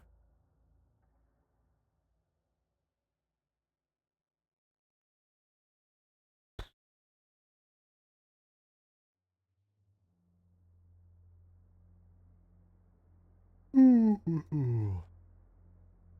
Game development. Oh. All right. There is an error there.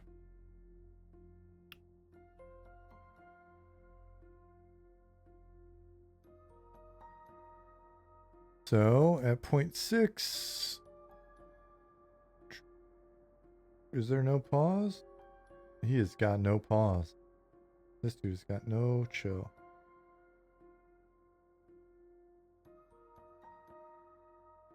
Dude, this used to be such a pain in the ass to fix. Oh my gosh. Oh my gosh, before Keith did this tool, this used to be such a pain in the ass to fix. Oh man. Have to go in. I mean, it wasn't that big a pain in the ass, right? Like, I just have to go in and basically renumber all of the commands and then hope that it saved properly, and there's weird saving problems and shit just got weird and tangled up and wind up often it's easier just going to the database and delete them all, start over. It used to not be so good. Much better now.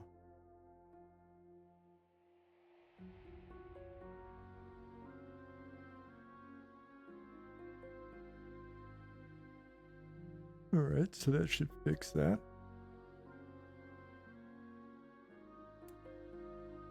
Ooh, it's dusty in here.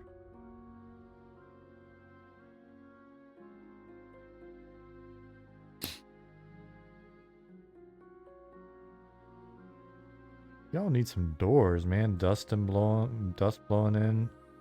Dustin. Oh, I missed it. Did his head clip through there or not?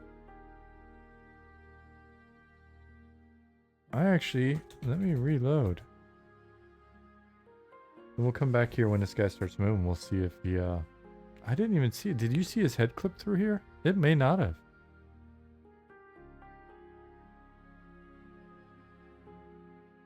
Man, I love the scale. I love...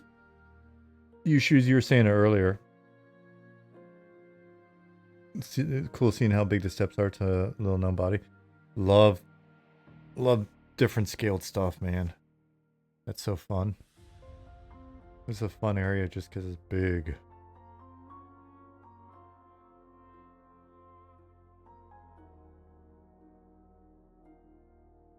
And gnomes are really small.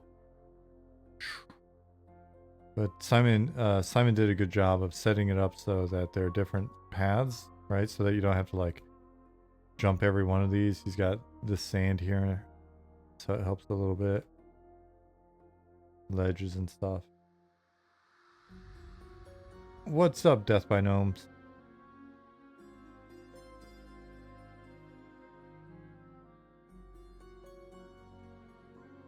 Like that giant size, not giant size for a giant. Yeah.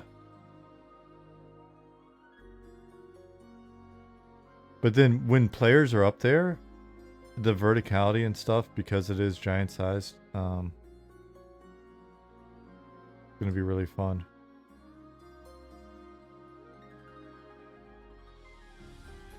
There are gonna be some, I think we'll eventually get some fun indoor dungeons of scale.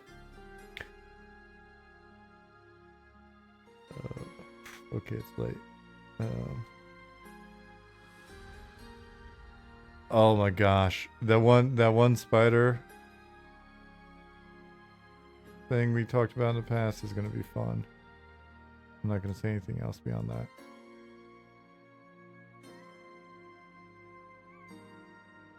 But if you know, you know. Did you mention what level the giants are? I had to step away for a while. They are higher levels than your playtest character.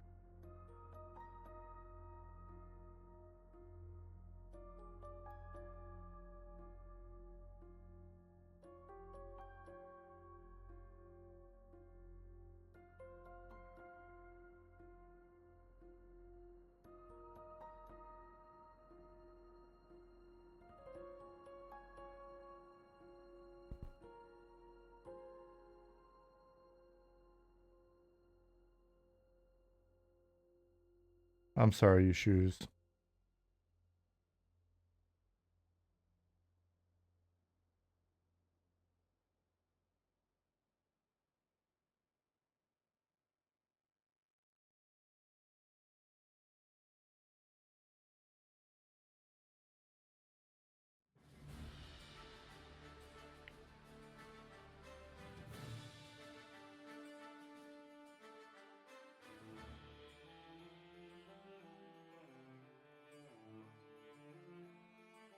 No, a lot of people like kale, but I found it comical because of how huge everything was. Giant size for a giant.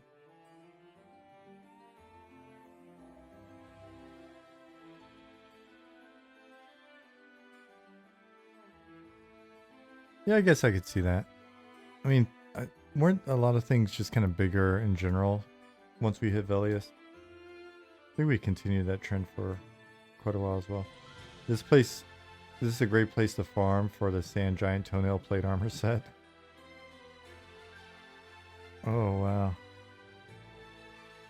Is it also green?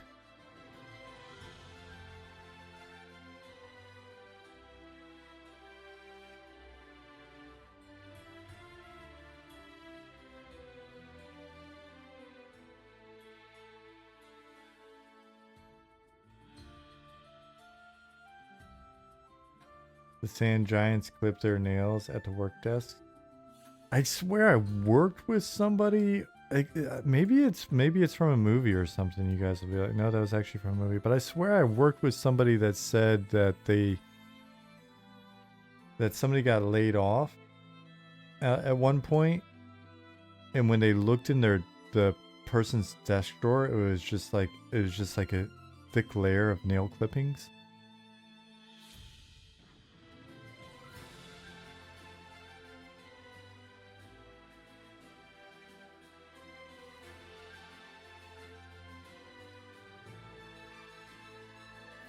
I swear that's a story that someone told me. Fairly certain that's true.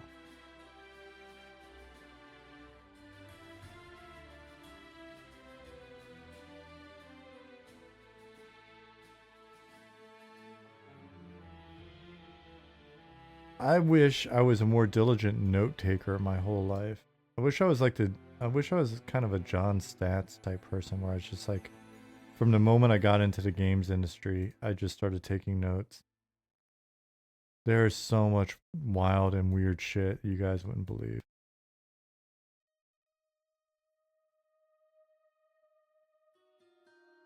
And then I could do a tell all.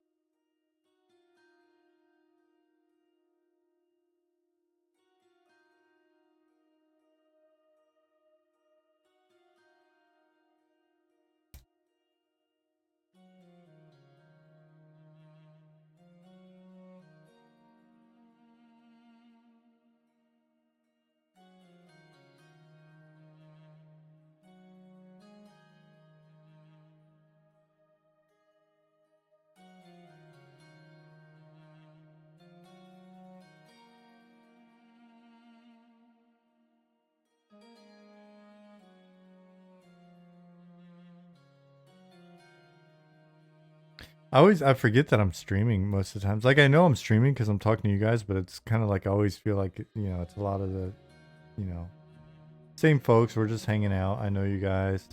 I mean, I don't know you guys, but still. But you know what I mean. But then I forget. Like I don't know who the hell's out there. There's a few of you out there, so I don't know everybody. What if the person who was clipping their nails. What if the person from that story is actually in the audience? Oh my goodness.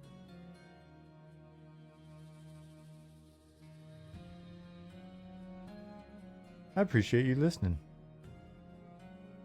Just don't let us catch you picking your nose. I got out of that habit early in my streaming. It's a thing though, right?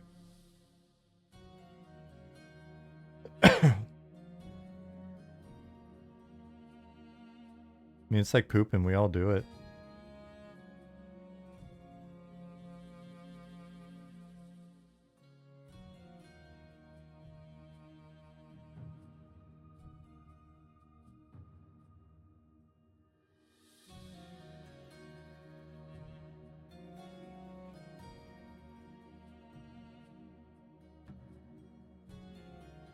I swear this is a non sequitur, but I made a pumpkin pie from scratch. Not from scratch. I mean, I bought the pastry. But I did boil the pumpkin and did everything else basically from scratch. Delicious. Because you can't just buy pumpkin pies here in Germany. It's not like this time of year hits and all of a sudden there's pumpkin spice shit in the grocery store and you can buy pumpkin pies and, like eggnog. I miss eggnog, man. I would love some eggnog. I would just murder some eggnog. Yeah, so pumpkin pie from scratch. Yeah, no nog, Moscow. Yeah.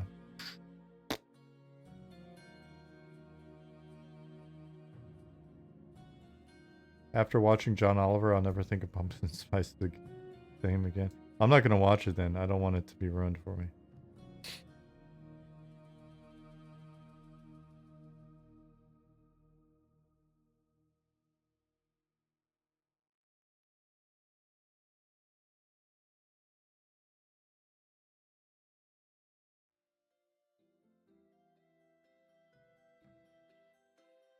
Every year for Christmas, sometimes Thanksgiving, me and my husband make fresh eggnog from scratch.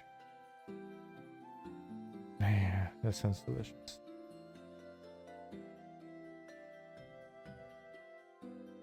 Safe for Work, just crazy. He did an annual bit every year for a few years. I have to look it up.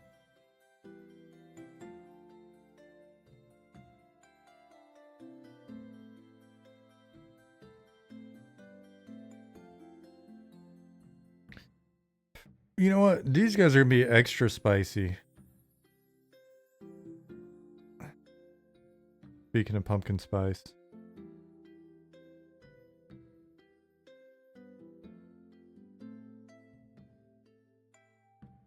Maybe move them in just a little bit here. That also, hopefully, we'll see. Oh, interesting. Aggro and social radius with these guys will be a little weird. I know Bill made some adjustments on his giant before. It may be a little weird. It's an interesting balance between like actual gameplay and sort of perceived behavior. These guys aren't socialing.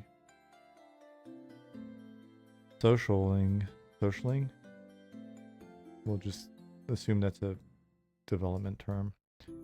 They're not socialing properly. Like, why is that guy not aware that I just pulled that other guy? What we're gonna do is we're gonna put these here. One here. Yes. Over there. Wrong direction. Oh well. Good. Because these guys are going to get dogs. Can I pet that dog? You know, I say this silly shit even when you're not here. When I'm not streaming, when I'm just sitting here in this room by myself, I still kind of babble. Sometimes in my head, sometimes just out loud.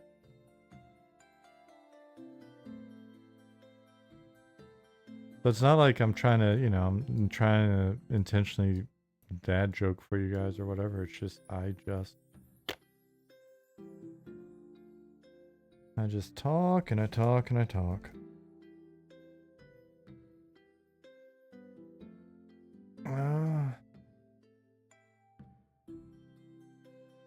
Learning that the "Can I Pet That Dog" audio is not actually from the video with the bear was like learning Santa isn't real. I know. Sometimes it's better if you just don't learn things.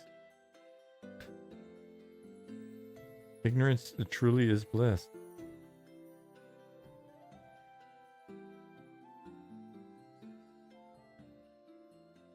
Don't meet your heroes and don't research your memes.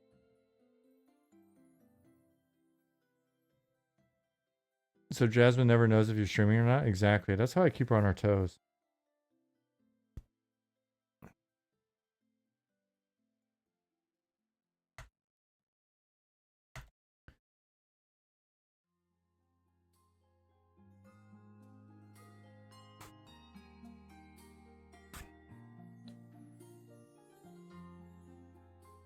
Alright, one last reload zone. Ugh.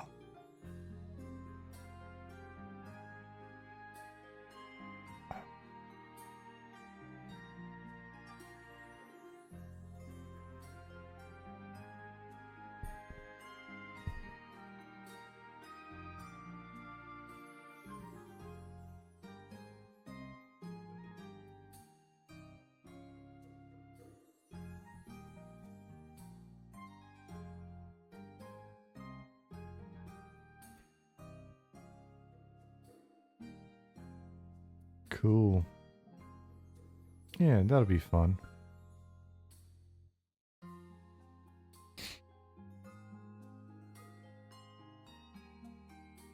Oh, and then we gotta watch this guy really quick. It'll take a minute. Like, literally a minute. But a minute goes by slower when you're waiting for it to happen. So, in the meantime... Gnomes run like that little kid in the meme where he runs in the room, makes the face and runs out. Oh, I've likely seen it, but I probably don't recognize. I can't think of it offhand.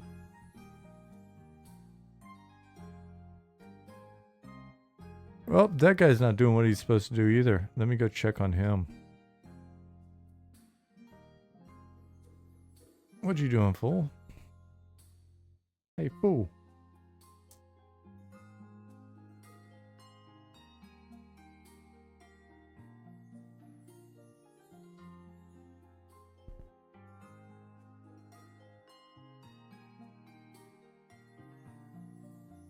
Fix that. Alright, buddy. How long is his actual... 60 seconds. I lied, so it'll be like 2 minutes. Because he needs 60 seconds of pause, and then he'll...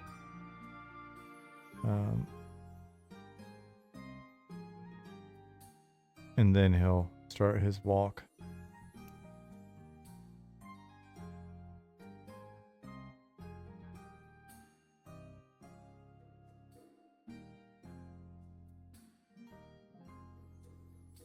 Man, we've got so much going on behind the scenes right now.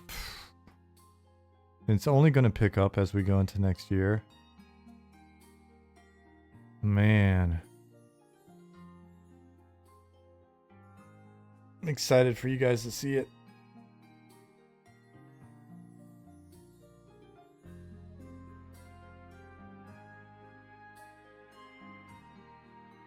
Alright, let's watch this guy pass. We'll see if he bangs his head. Got a year left just about now. Yeah. I mean, really like 11 months. So we'll see. We'll see what happens. We'll see. We'll see.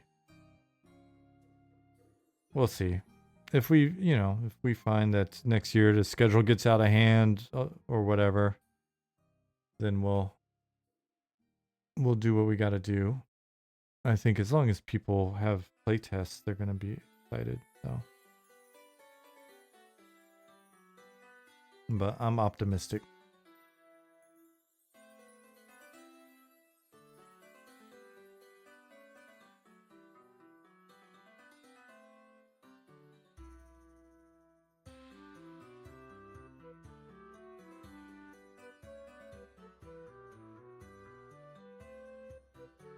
You've inspired me to open Blender today at least. Nice.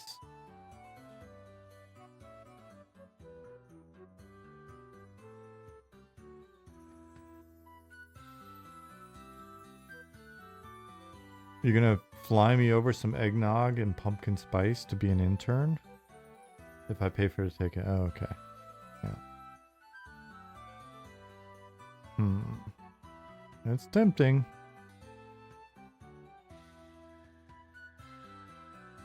You know what? You make a good point. There's probably eggnog or eggnog mix on Amazon. I need to check that. Note to self.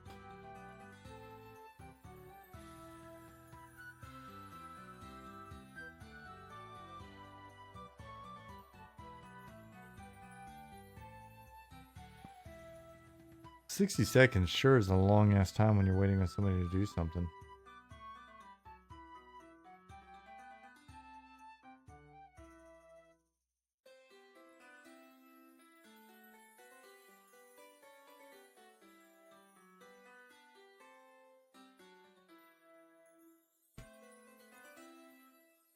That is correct. He is there. He's got a pause. 60.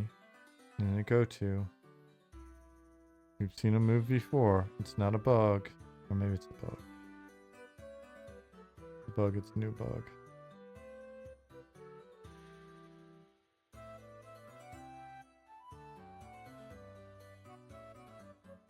I'll be honest with you. I've dilly-dallied in this area a little bit longer than I really needed to. I think I could have gotten pretty much this whole area placeholdered out in this stream, but I realized I didn't want to show you every part of this, though. I've dilly-dallied. Is eggnog alcoholic by nature, or would you do some non-alcoholic type? I don't think it has to have it. Like, you can buy it in a grocery store and it's got no alcohol in it. If it's just kind of flavored with alcohol, I don't think we care, but like if it's got enough alcohol in it to be alcohol, then I probably wouldn't drink it.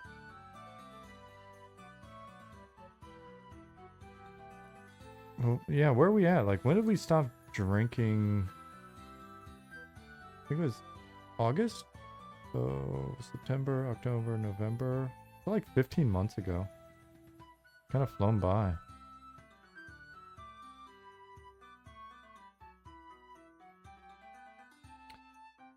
You don't have to. I usually put spiced rum in mine. Do not like eggnog with alcohol. Ruins it. Yeah. I know, like, if I went to the Winn-Dixie or whatever to get eggnog, I'm assuming it didn't have any rum in it. Stats. What's up with this guy?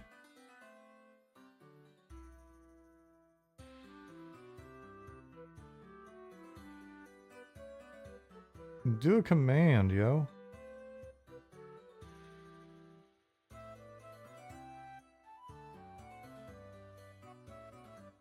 Interesting.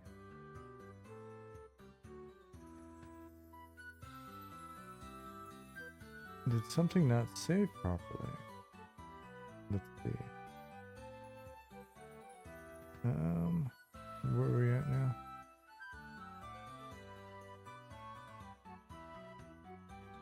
Very cool. Disable. Oh, no. What's unchanged?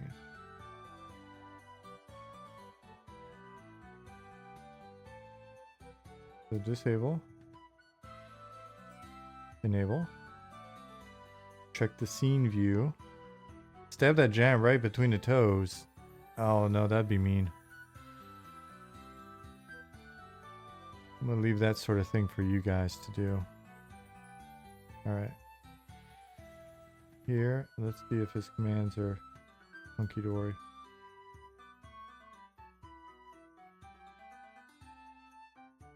Everything looks pretty normal. So, let's reload again really quick. We'll wait one more minute. Man, it's past my bedtime now. This has turned out to be a 3-hour and 40-minute. By the time I'm done, this will be like almost a 4-hour stream. Wow. But we got some stuff done. I don't feel too bad.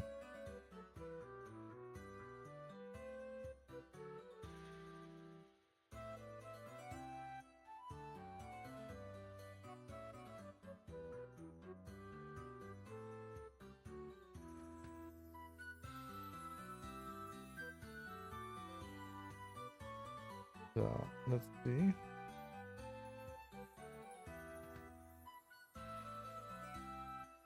Oh, John sent me the meme. Okay. Yeah, I can see that. I can see how that and gnomes have something.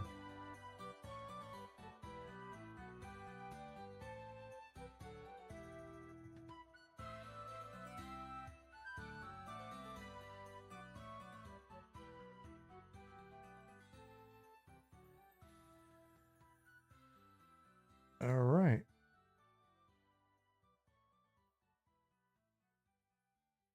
Everybody reset? I was looking away. Did it reset? Did you see the splash screen? Did it reset? There he goes. Okay, so he's working again. I don't know what was going on before.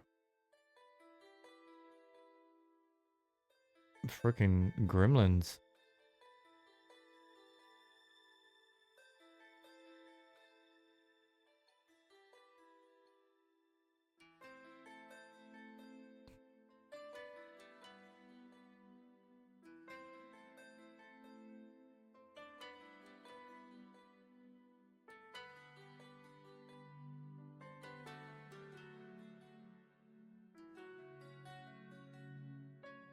No, all of this is just to watch and see how much his head does or doesn't clip through this tree. Game development and action, folks.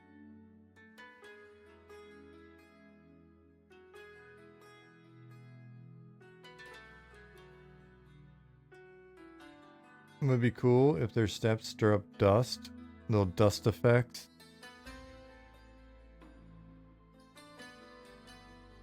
I don't know. Can we even do that? Zukin, Well, I mean, anything's possible, but I don't know if our current setup supports it. Would it be just like a... Because I'm assuming we know where... Assuming they've got like a bone down there or something that we could... That we're able to attach effects to. Oh, I don't know if it's on the individual... If there's a point on the individual foot that would do it. Or we just have it kind of like at root.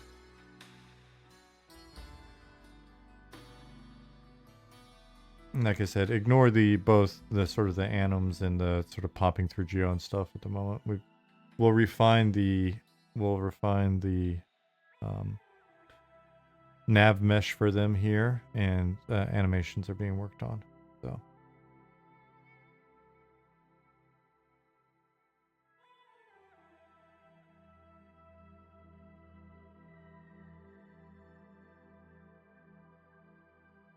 maybe make the movement faster.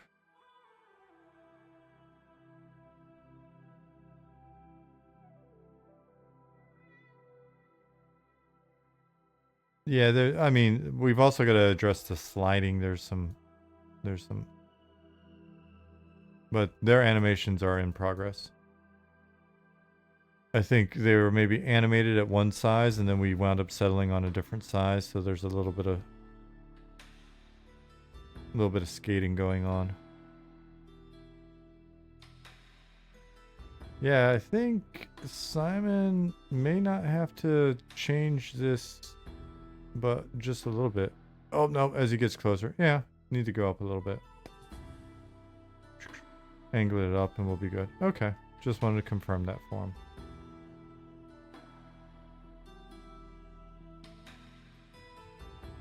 Now we know.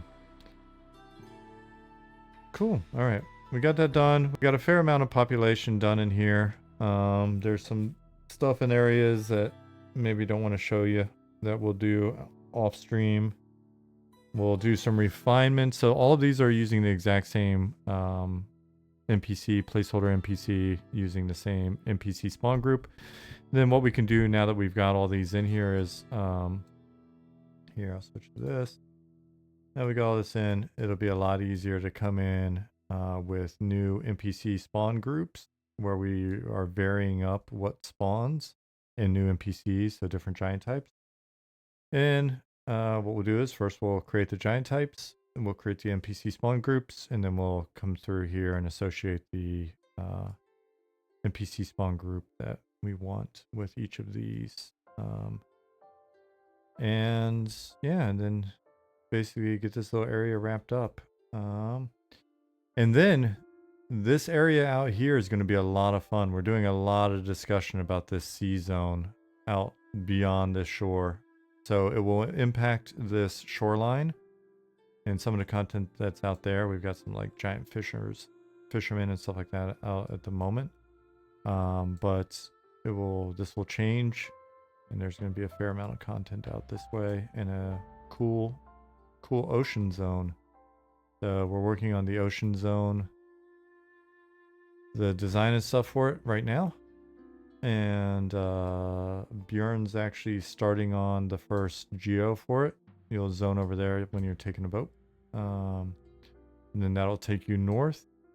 And then we've got one more zone between here and the forest zone that we've shown a little bit of.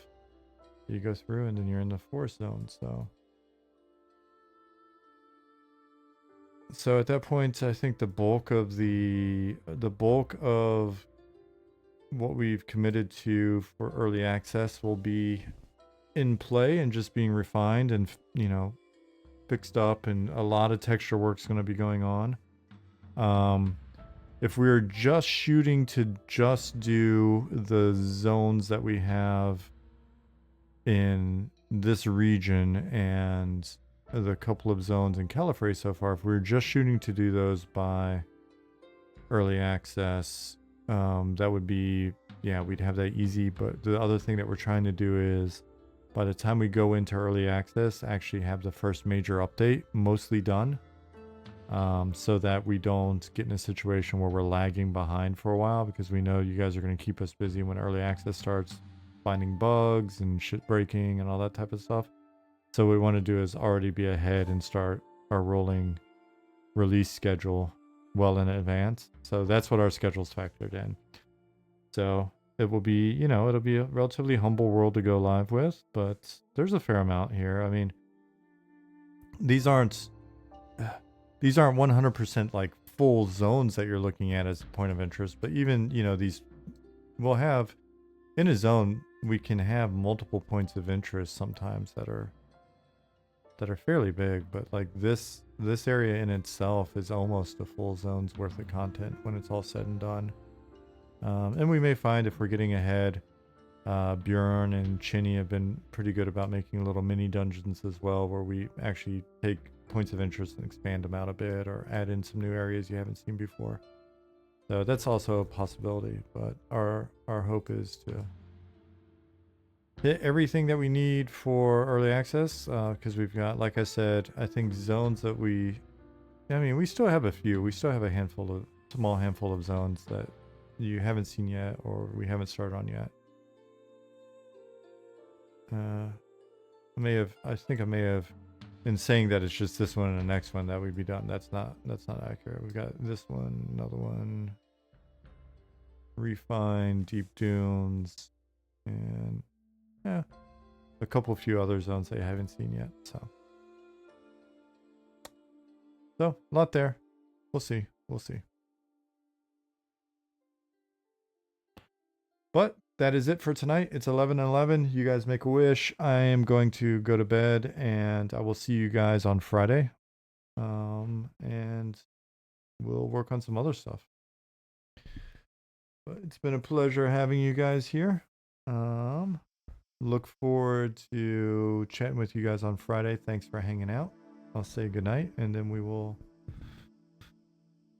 be out of here. Hope you have a good rest of your day and a good Thursday. See you shoes, John, Long Dong, Later Dog, XB. Hey, thanks for being here. Moss Coat. See you. Shonum. Yeah, really appreciate you hanging out. Later, Zukin. Death by Gnomes.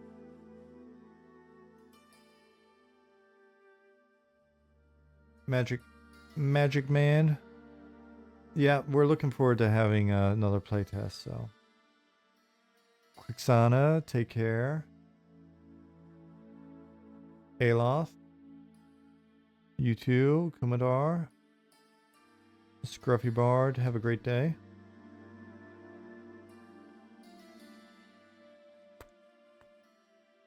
Is that it? Is that it for tonight? I'm going to push the button. I'm going to do it. All right. I will see you guys on Friday.